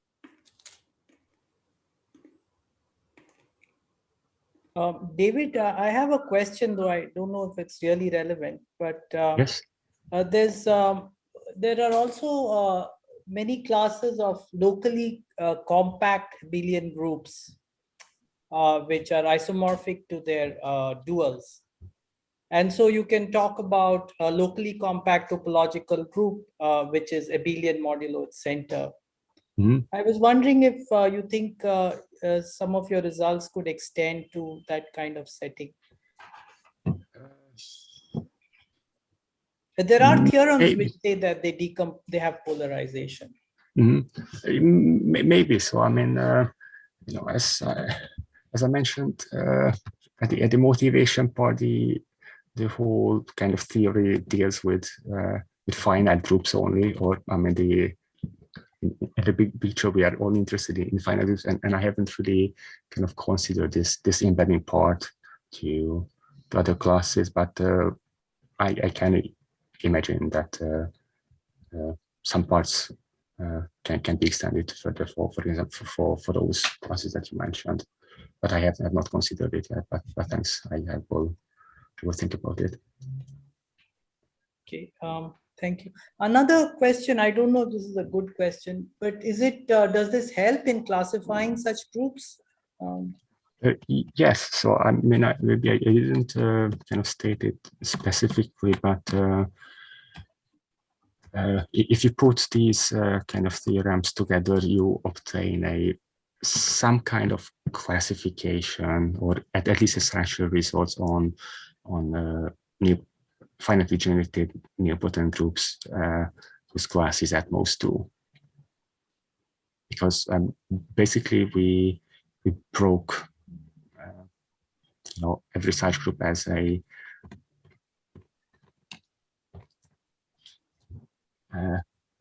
subdirect product of simple kind of subclasses, and we gave an explicit structural description for the subclasses. So yeah, I mean, it's not a kind of a full classification, because we need to take a subdirect product. So we are basically just talking about some subgroups, but still you'll get information on the structure of a general 2 nilpotent group.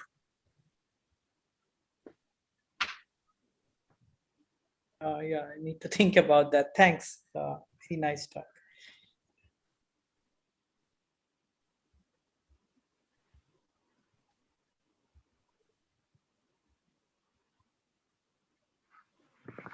So I have a question. I mean, this goes only for center by abelian you are considered, right? The bijection you gave was from center by abelian groups to the other one. But can I extend on the left? Instead of center, I don't want to make it center. I mean, I want to make it, say, meta-abelian. What? Yes. So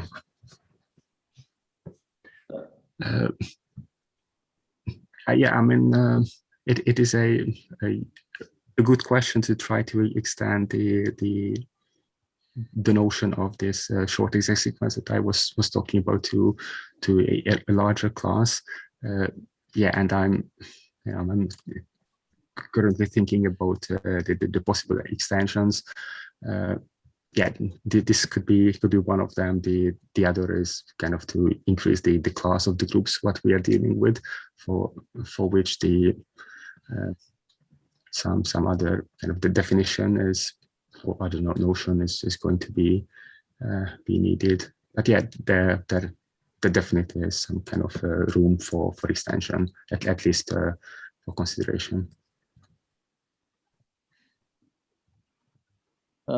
Okay, if anybody has any other questions? Well, if not, let's thank the speaker once again.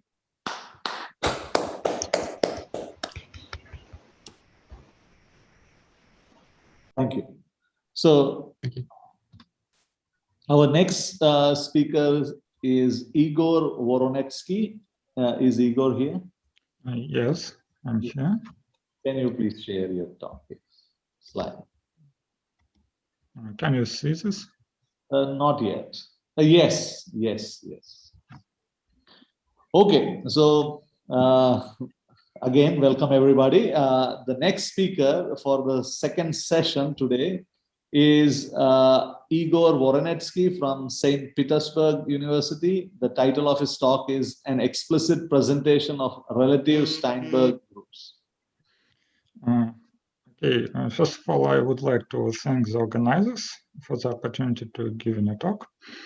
I'm going to talk about relative Steinberg groups and their presentation by generators and relations.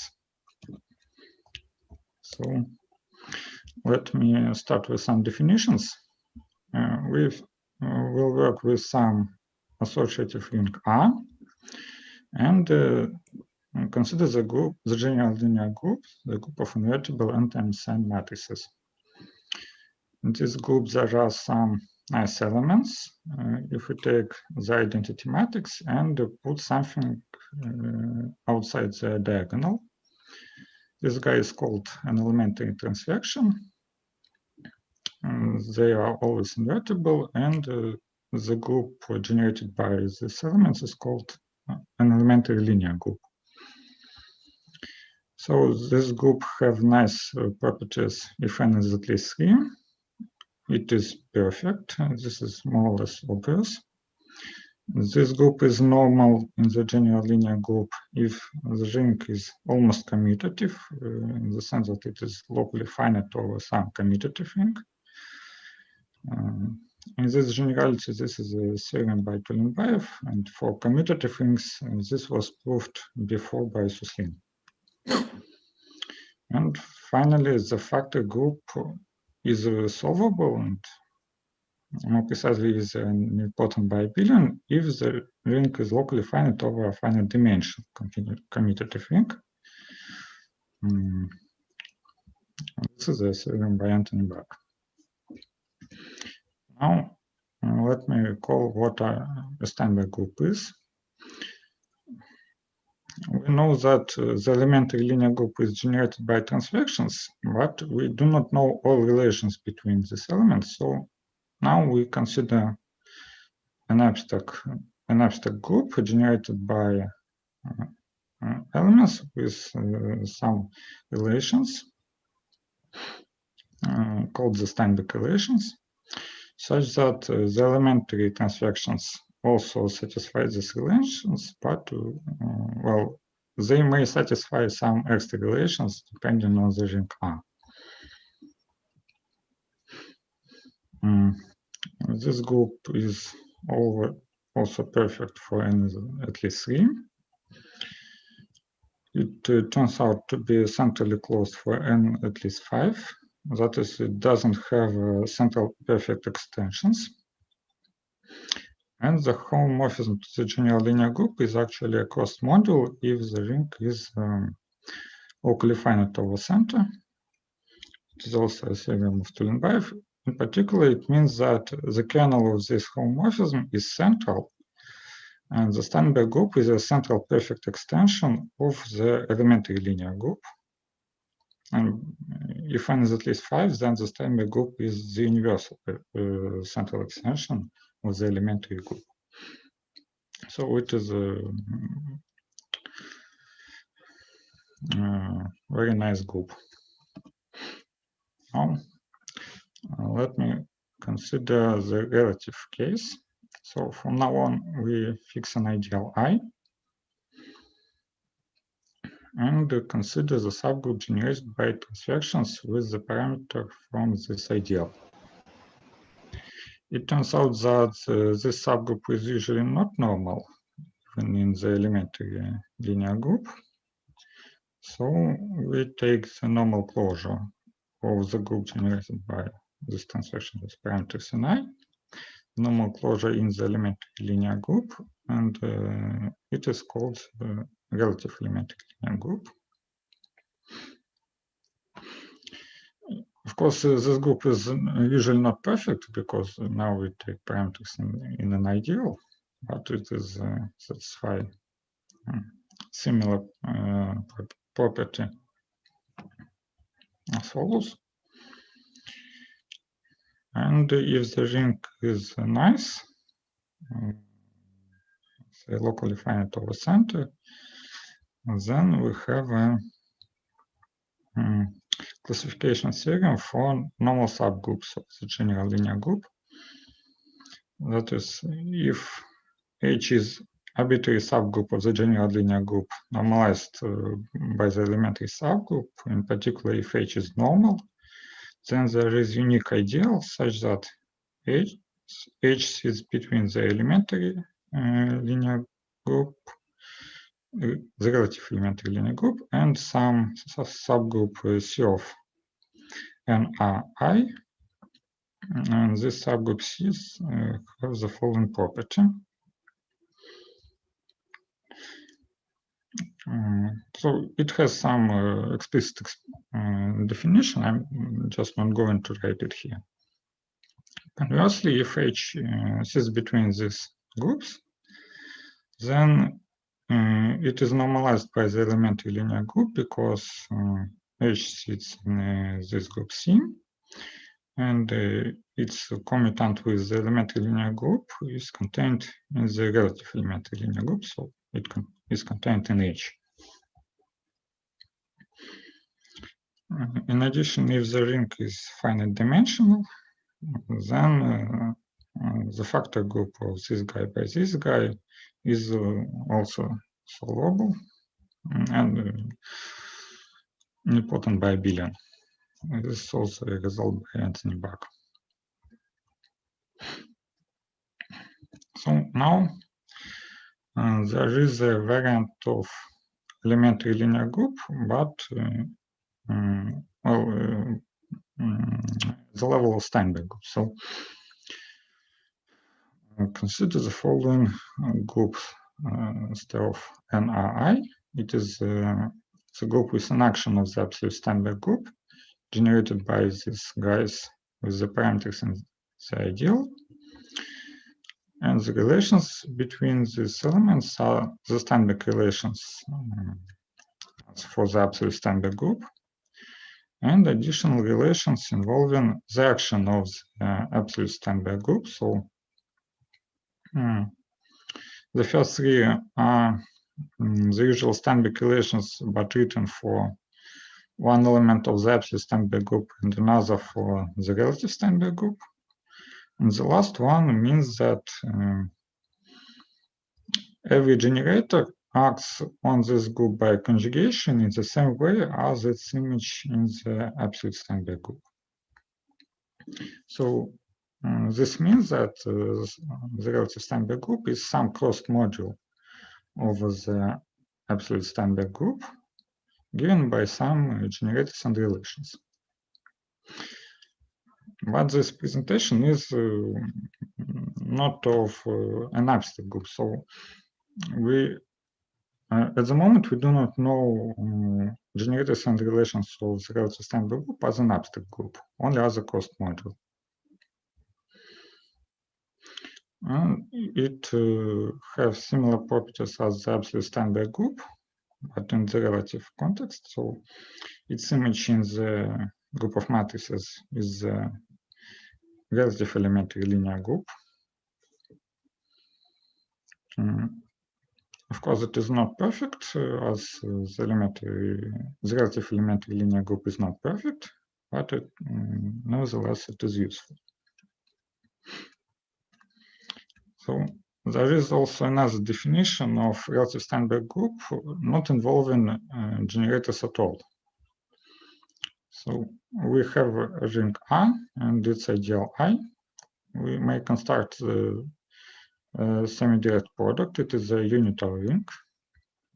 There are two projection maps. Sorry, I forgot to write the formulas for these maps. The first one is the second projection. So we take some pair AP and maps it to P. And the second one is the addition. So we take pair AP and maps it to A plus P. These maps are ring homomorphisms. So they induce homomorphisms between the corresponding general linear groups, elementary subgroups, and the Steinberg groups. And using these maps, we can define all relative objects in the following way. So the first one, the relative elementary linear group as a subgroup of the group of matrices is the kernel of the induced P1. It is a result of Stein in 1971. Next, the relative Steinberg group may be defined. It is not the kernel of the corresponding P1, but it is a kernel factored by the commutant between kernels of this induced map. This is how Kernel and Lodey defined the relative Steinberg groups in their papers, and then they proved that the relative Steinberg groups admit a presentation as a closed module by explicit generators and relations. And finally, we have the following. So this, the Steinberg group of the ring and the factor ring are related as follows. This homomorphism is surjective, and the kernel is generated by the relative Steinberg group. And this map is a closed module. So the kernel of this homomorphism is central in the relative Steinberg group in particular.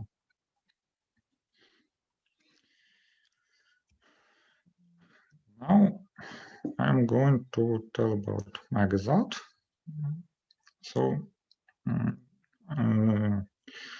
we would like to find the generators and relations of the relative Steinberg group as an abstract group. Its generators are already known. They are defined as follows. So we take some generator as a closed module and take its conjugate by an opposite generator in the absolute Steinberg group. So and this guy is from the absolute Steinberg group, and this guy is from the relative Steinberg group. It is known that the relative Steinberg group is generated by these guys for n is at least 3. In particular, the ordinary generators may be recovered as follows. And my result is that there is an explicit list of relations between these guys. So in order to write these relations, it is useful to consider the following guys. So we take two generators of the relative Steinberg group with a common second index or a common first index and conjugate them by opposite generators of the absolute Steinberg group. It is an element of the relative Steinberg group. So it may be written in terms of the generators Zij as follows. Well, if we consider Xij may be expressed in terms of Zij using this formula. And these expressions are denoted the following way. So these guys are some products of 6 generators of type Zij. And the main result is the following. So there are some identities between these guys. They always hold for arbitrary n. And there are only relations for n at least 4. That is, we know that these guys are generators for n at least 3. And we know the relations for n at least 4. Okay, and the first identity is additivity. It is natural because we have a similar relation for a similar Steinberg relation for generators Xij. Xij of A times Xij of B is Xij of A plus B. Next, commutativity relation if all the indices are distinct. The next one is that we can conjugate by elementary generator with the argument in an ideal. Then it goes into the second argument. The last identities involve these abbreviations that I plus jk and that I j plus k.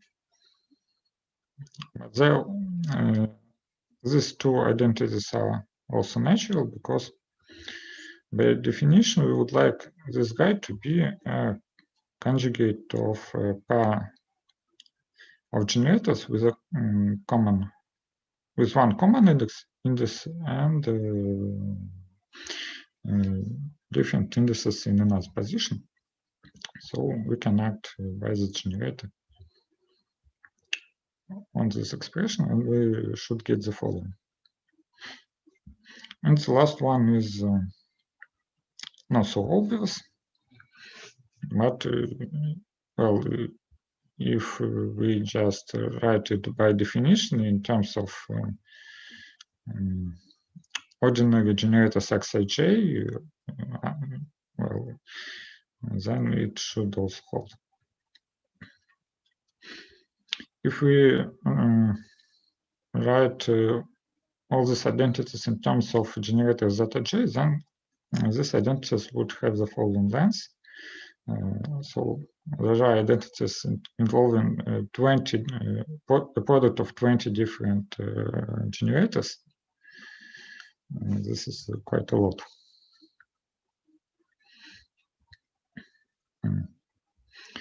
Now, let me write. Oh, okay. I'm not going to tell about the proof because it is elementary. It involves only some manipulations with the formulas, so it doesn't involve any ring theory. And the main difficulty is to construct an action of the absolute Steinberg group of these generators if we know only these 6 relations. And it requires some work because for some generators it is easy, but for other ones we need first of all write them in terms of another generator's act on another generators and prove that this action is well defined. So it is several pages of calculations. There is also a nice application for the main result. Is the following. So we know that the subgroup generated by elementary transvection with the parameters in an ideal, it is not normal usually, but it turns out that it is normal in the relative elementary linear group of n at least 3.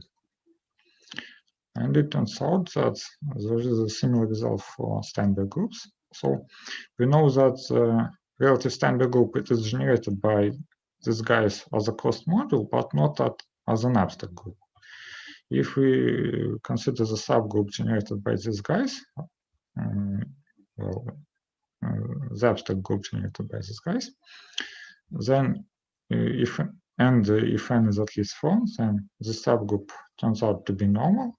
The factor group is abelian, and this factor group has the following presentation in terms of this generator. So it is these guys are the images of generators of the relative Steinberg group that satisfy the following identity. So the additive on the first and on the second argument, they vanish in some cases. And the last one is some kind of Leibniz identity.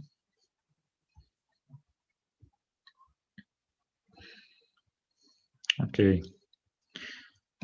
Now, let me tell about some generalizations of these results. First of all, something is already done. There is a generalization for Steinberg groups associated with Chevalier groups of types ADE, that is simplest Chevalier groups. And the first one is general linear, special linear groups over a commutative ring. The second one is even orthogonal groups over commutative ring, and if the quadratic form is split. And the last one is 3 exceptional groups, E6 and E7 and E8. Next, from the beginning, we considered a group of invertible matrices over a base ring, but it is possible to consider, instead of a ring of matrices, we can consider arbitrary ring with a complete family of full orthogonal idempotents. So in the matrix case, we use the diagonal idempotents. And if we have a ring with this additional structure, then we can define elementary transvection, the Steinberg group, and its relative variance. And finally, instead of an ideal, we can consider closed modules over the ring. So it is also necessary in some applications. Finally, there are some open problems. So we can try to find the presentation for relative Steinberg groups in the unitary case and for Chevrolet groups of type F4. And we can try to define, to consider the bi-relative variant when we associate some group with two ideals instead of one ideal. So this is the end. Thank you. Thank you, Igor. Let's thank the speaker.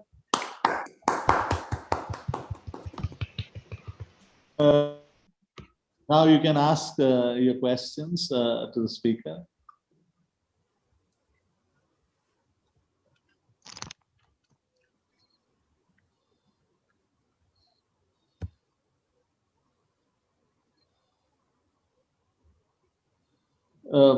I have a question at the moment.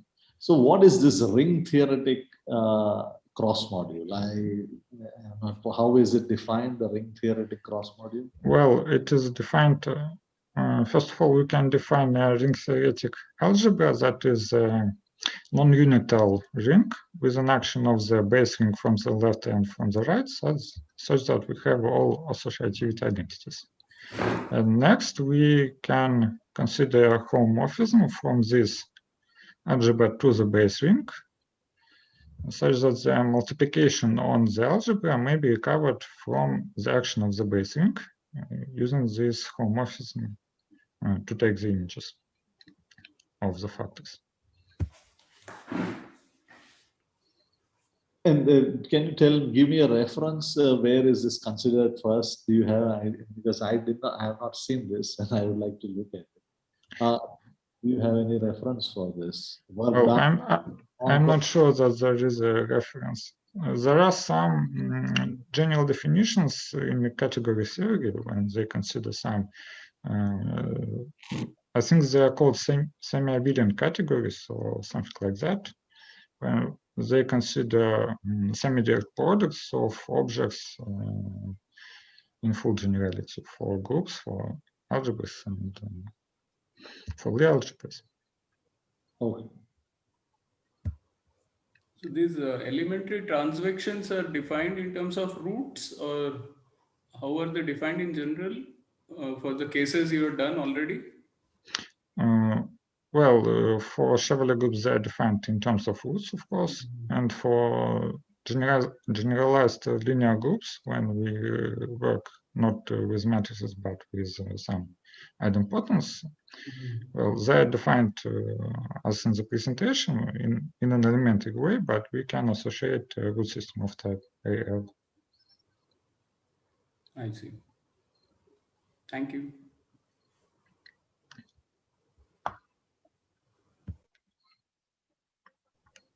Any other questions?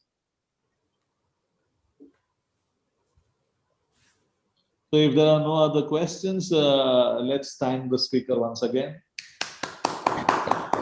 Thank you. We have 4 minutes till the next talk, and the last talk is by Tejbir Lohan from ISR Mohali. We have 4 minutes. Till then, we can chat.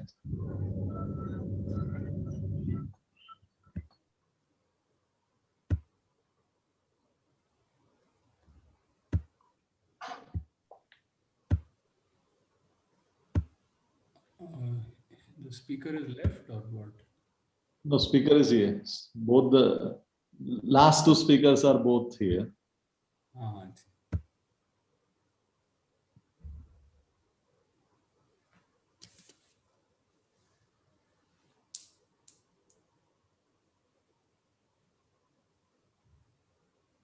So we are also going to have these breakout rooms after the talks are over, I hope. Yes, it can be, but I don't know how to arrange it. See, I am also I don't know any of this technology, how it works. There is this boxes on the bottom, breakout rooms. Yeah, so it could be arranged, Manoj bhai. Yeah, I'll just arrange it after the talks are over. Okay. Okay. Vijay, can I ask a question to the speaker? Yeah, sure, of course. Igor, what is local finiteness? You mentioned a couple of times. I don't quite know what that means. Well, I mean that it is an algebra over commuter things, such that every finite subset is generate a finite subalgebra. Finite as a module. Okay.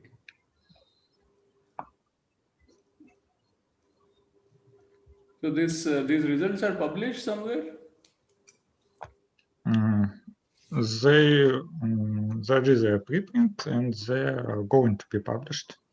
It's there on the archive, I guess. Yes. Good. Thank you. Is the title the same in the archive paper? The title, yes, an explicit presentation of relative Steinberg groups.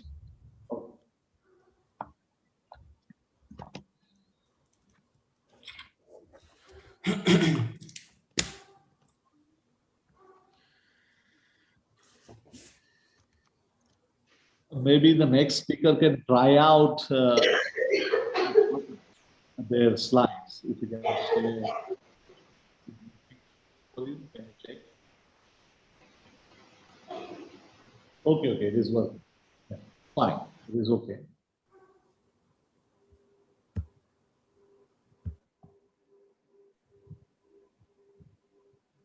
You can, okay, we have still 1 more minute.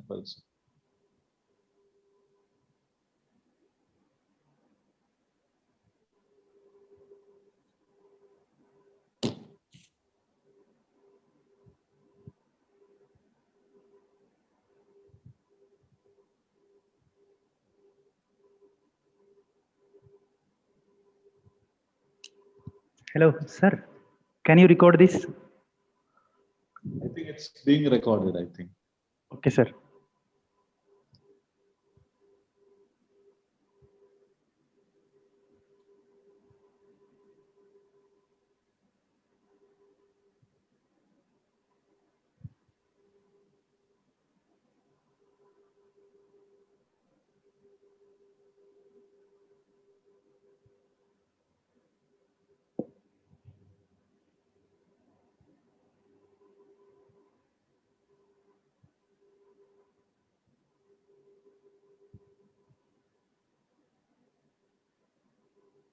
Talk, Tejveer. Thank you, sir. First, I would like to thank the organizer for providing me this opportunity. Today, I will talk about reversibility of hermitian isometries. This is a joint work with my PhD supervisor, Dr. Krishnendu Gangopadhyay. This work is motivated from this paper of Ian Sort. In this paper, Ian Sort classified reversible and strongly reversible element in isometric groups of Euclidean space. These are two main theorems from his paper. And in this talk, I will classify reversible and strongly reversible element in isometric group of Hermitian spaces. Before stating our main result, I will give a brief introduction about strongly reversible and reversible element in a group. Let G be an arbitrary group. An element G in G is called reversible if it is conjugate to G inverse in G. That is, there exists a H in G such that G inverse equal to HG H inverse. An element G in G is called strongly reversible if it is conjugate to its inverse by an involution in G. That is, there exists a H in G such that G inverse equal to HG H inverse and H square equal to identity in group G.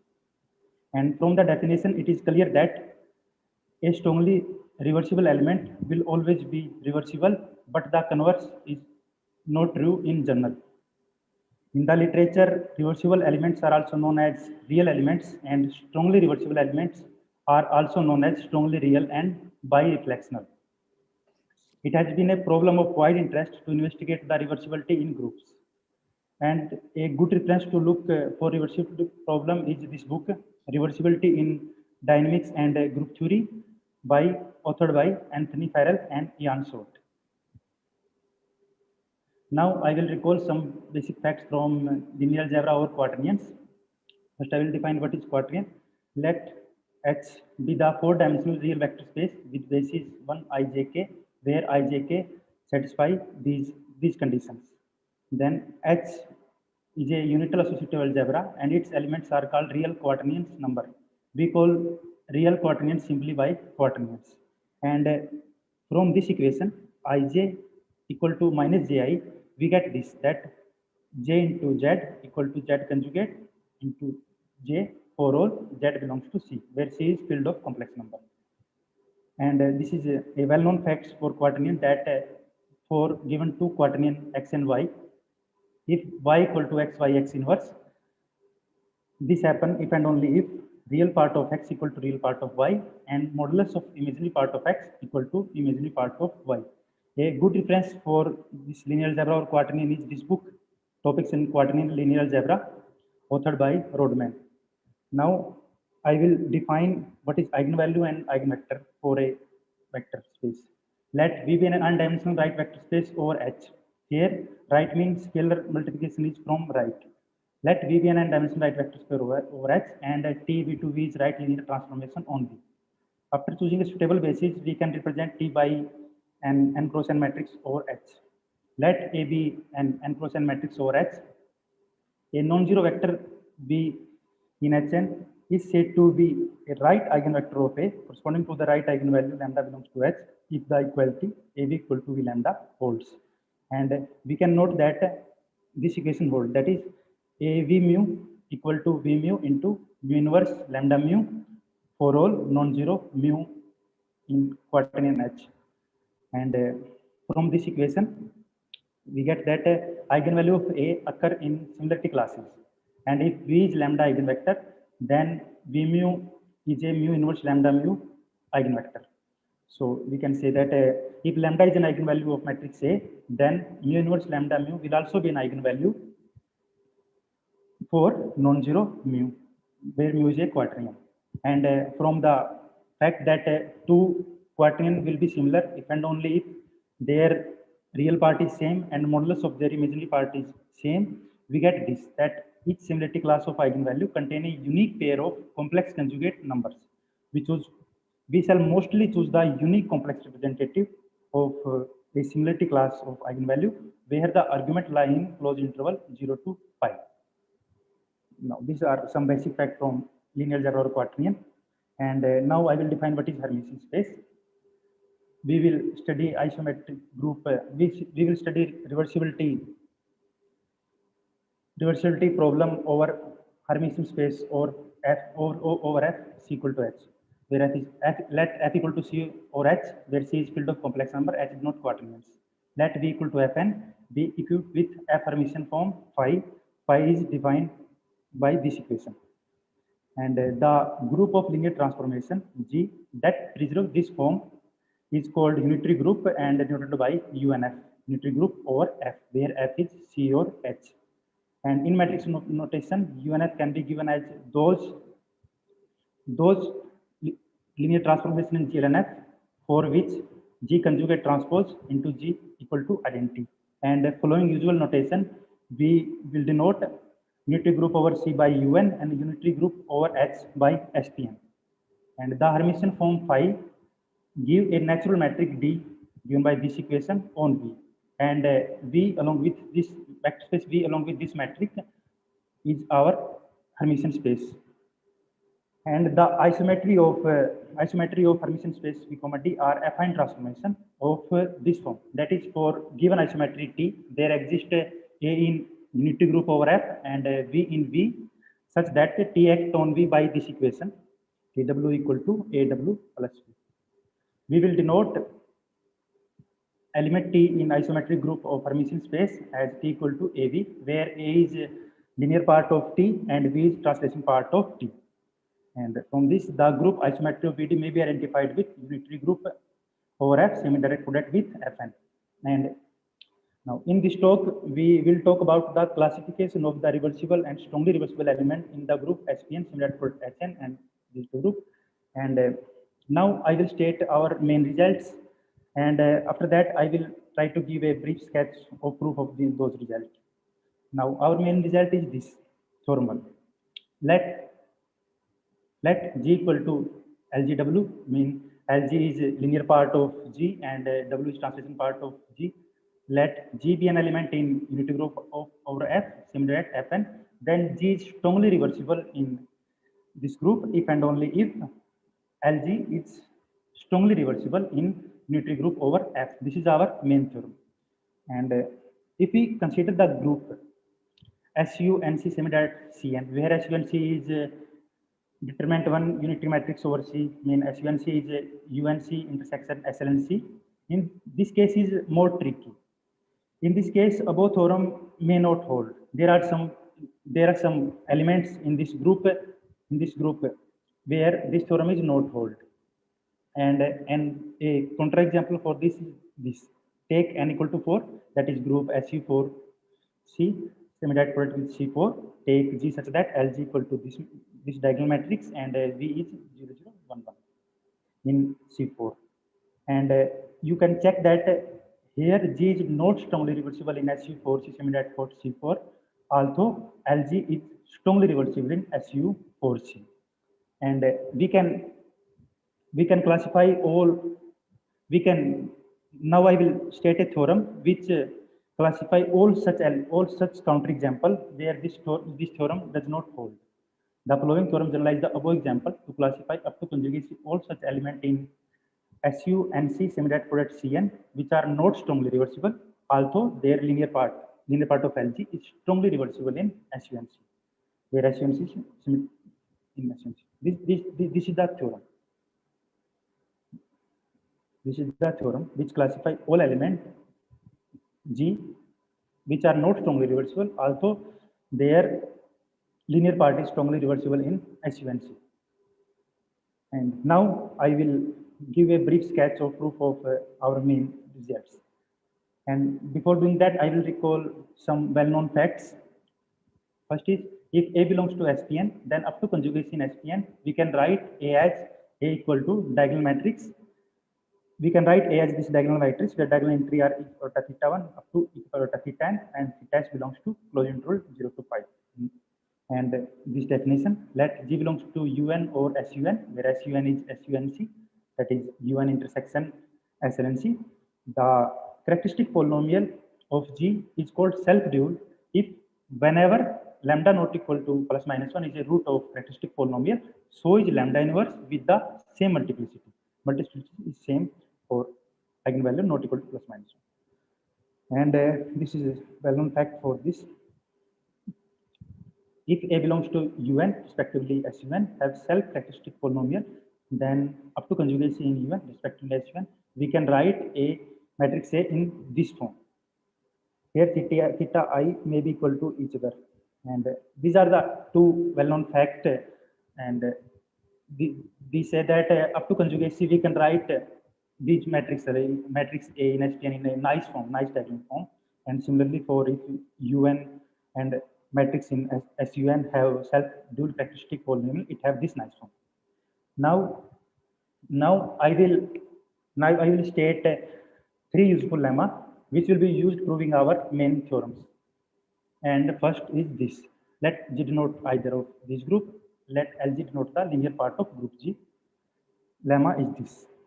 Lemma 1 say that if element G in G up to every element G in G up to conjugacy can be written as G equal to AV such that AV equal to V, and A matrix A, and we also have a nice form. A have this nice diagonal form and we have this nice form.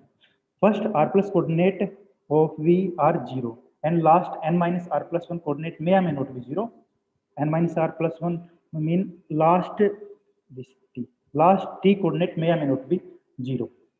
And proof of this follow by making 2 cases. It have one eigenvalue, one as an eigenvalue or one is not an eigenvalue. And I am speaking through line proof is easy. And for G equal to SPN similar for HN, case, we can take theta k, we can further reduce theta k belongs to, we can take theta k belongs to interval 0 to pi. This lemma is very important. By using this lemma, when we prove reversible or reversibility and strongly reversibility and strongly reversibility for a given element in group G, then by using this lemma, we can write G in a nice form such that G equal to AV, AV equal to V, and A and V also have nice form. We will use this. Now I will set lemma 2. Let G equal to AV in G such that AV equal to G in nice form. If there exists an element B in linear part of group G such that BA B inverse equal to A inverse and BV equal to minus V, then G is reversible in G. And we can use this lemma when we have to prove that element G is reversible. For that, it is sufficient to find a matrix B in linear part of group G such that these two conditions hold: BA B inverse equal to inverse and BV equal to minus V. And proof is very simple. Just consider we have given this B. Just consider H equal to B comma 0, where 0 is 0 element in Fn, and then we get HGH inverse equal to G inverse, and this implies G is reversible in G. And now an immediate corollary of this is corollary 2.1, that if G in nice form and there exists a element B in linear part of group G such that BA B inverse equal to A inverse, BV equal to minus V, and B square equal to 20, means B is an involution, B is an involution, then G will be strongly reversible in G. This corollary will be used when we have to prove some element is strongly reversible.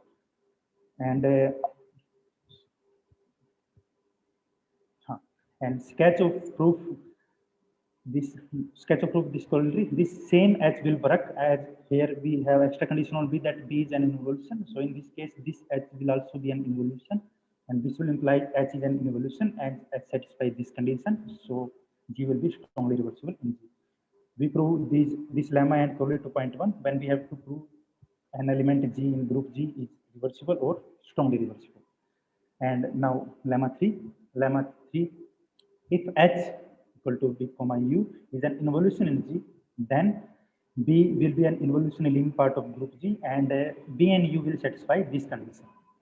And one more, if G and H are two elements in G such that HGH inverse equal to G inverse, then these two conditions hold. This lemma is used when we have to prove a given element of group G is not reversible or not strongly reversible. Like if we have to prove that a given element is not reversible, then we prove by contradiction using this lemma 3, that if G, we assume that if possible G is reversible, then there exists a H such that this condition hold, and by lemma 3 we get these two conditions.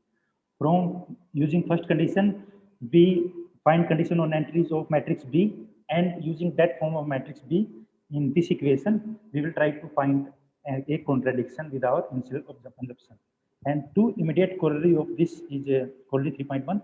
If GAV is strongly reversible in G, then linear part of G, that is A, will be strongly reversible in linear part of group G.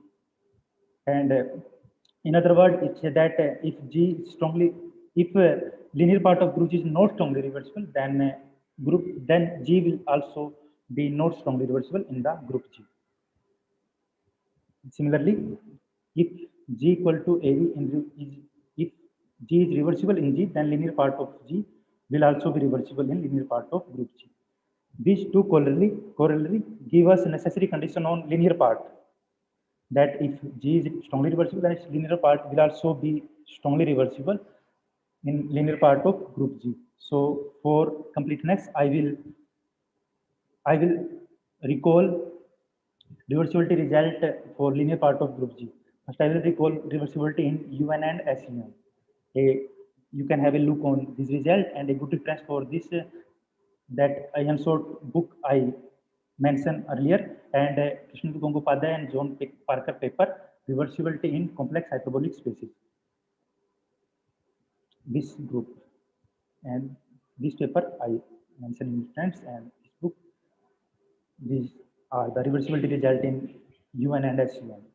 And for reversibility in SPN, every year these are two results. For this, you can see Silvoni and Gangopadhyay paper and that book by Ian Short. And This, so every element in SPN is reversible, and one more for strongly reversibility.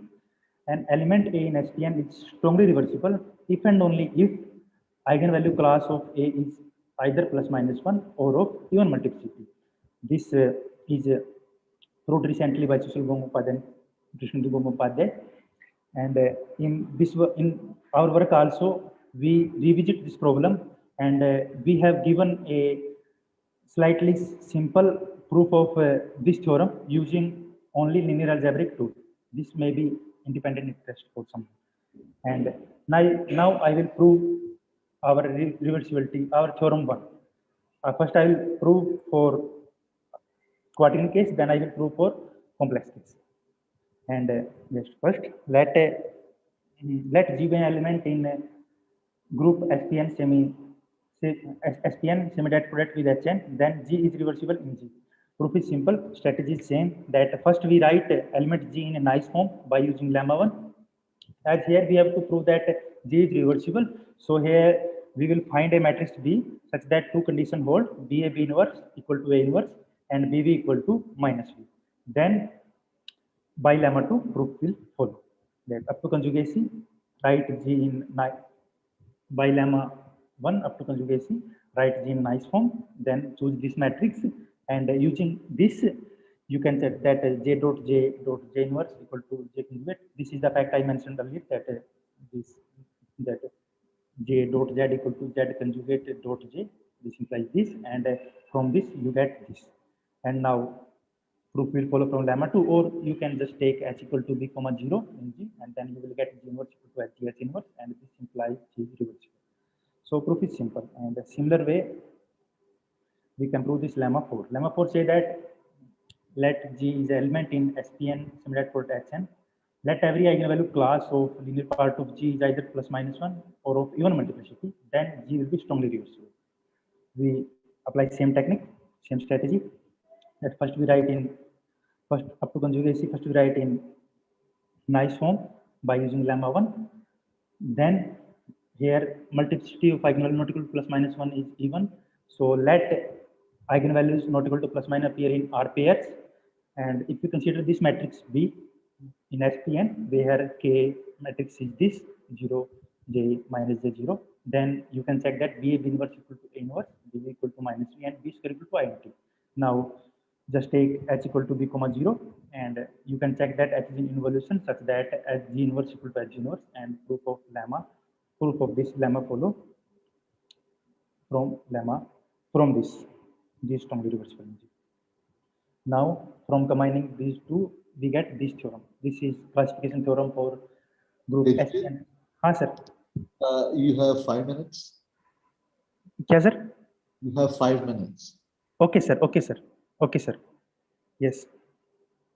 From lemma 4 we get this result. This is the note that G is strongly reversible in SPN similar to Hn if and only if linear part of G is strongly reversible in SPN. This is the main theorem for quaternion case. And for complex case, we have this theorem. This theorem also implies that G is reversible in this group if and only if linear part of G is strongly reversible in U1. And proof of this equivalent condition is simple. Just non-trivial part is 3 implies 2. I will give a sketch of this. Just consider that the textual analysis self-do. Then up to conjugacy, write it in nice form, and then if we choose this matrix B, where K is 0, 1, 1, 0, then we get these three conditions, and lemma 2 implies that this is strongly reversible. This is the reversibility result in SUN. For SUN, similar to CN, this is little tricky, and I make some observation, then I will prove the results. Observation, just simple. Up to by using lemma 1, we can write in nice form. If we can take same B as we take in previous theorem, and if determinant of B 1, that is B belongs to SUN, then same proof work. And if determinant of B not equal to 1, there are two possibilities, either R not equal to 0 or S not equal to 0. If both are 0, then this is A equal to identity, that is trivial case. So if R not equal to 0, then just replace first K of B by J, where J is this matrix. Then we get determinant of b equal to 1, that is b in SUN. Although here b is not in, no more in involution, and we get only reversibility here, not strong reversibility. But if S not equal to 0, then instead of replacing k by j, we may replace 1 in IS by minus 1. Then we get b in SUN, and also b is an involution. And from this operation, we get this result, that G is reversible if and only if in this condition hold. And from this observation, that if S not equal to 0, then we get an involution SUN, we get this result. Here are strongly reversible, that G is strongly reversible if and only this happens. And one more, if S and T are 0, that is LG does not have eigenvalue 1 or minus 1, and N is multiple of 4, then matrix B will be this, just a block diagonal matrix, which all block are 2 cross 2 matrix, this 0 1 1 0. In that case, we also get the equivalent condition, that G is strongly reversible if and only this. And for these cases, theorem 1 also hold for SUN similar for CN. But as we see in example earlier, that not always this hold, that there are some elements in SUN similar for CN which are not strongly reversible, although LG is strongly reversible in SUN. Next theorem classify all such elements. We already also mentioned that this is the theorem. And from earlier discussion over SPN similar for HN and SUNC similar for CN, we get that our this theorem. We already proved this. We want to prove these two theorems. And I will not giving this proof of this theorem too, but it is easy. Using lemma 3, you can prove that G will not be strongly reversible. We get contradiction under these conditions. Here, note that VL must be non-zero for all L equal to R plus 1 to N. If VL is 0 for some n, say for Vn, then we replace this last entry, this matrix, minus IT ले रहे थे हम, last entry जो -1 है, we replace last -1 by 1, then we will get such B for strong, then we get involution B, which follow condition B inverse equal to A inverse and B equal to -B, and G will come out to be strongly. For G not equal to strongly reversible, this condition must hold. These are two main theorems of us, and these classify reversibility in those three groups. And these are some references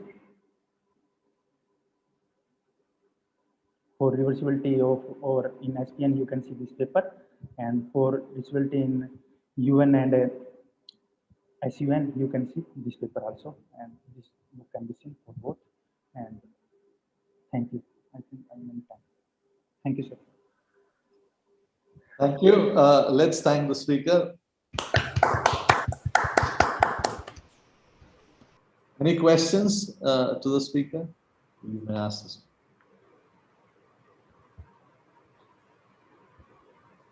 Maybe you can okay, sir. Stop sharing so that people can see.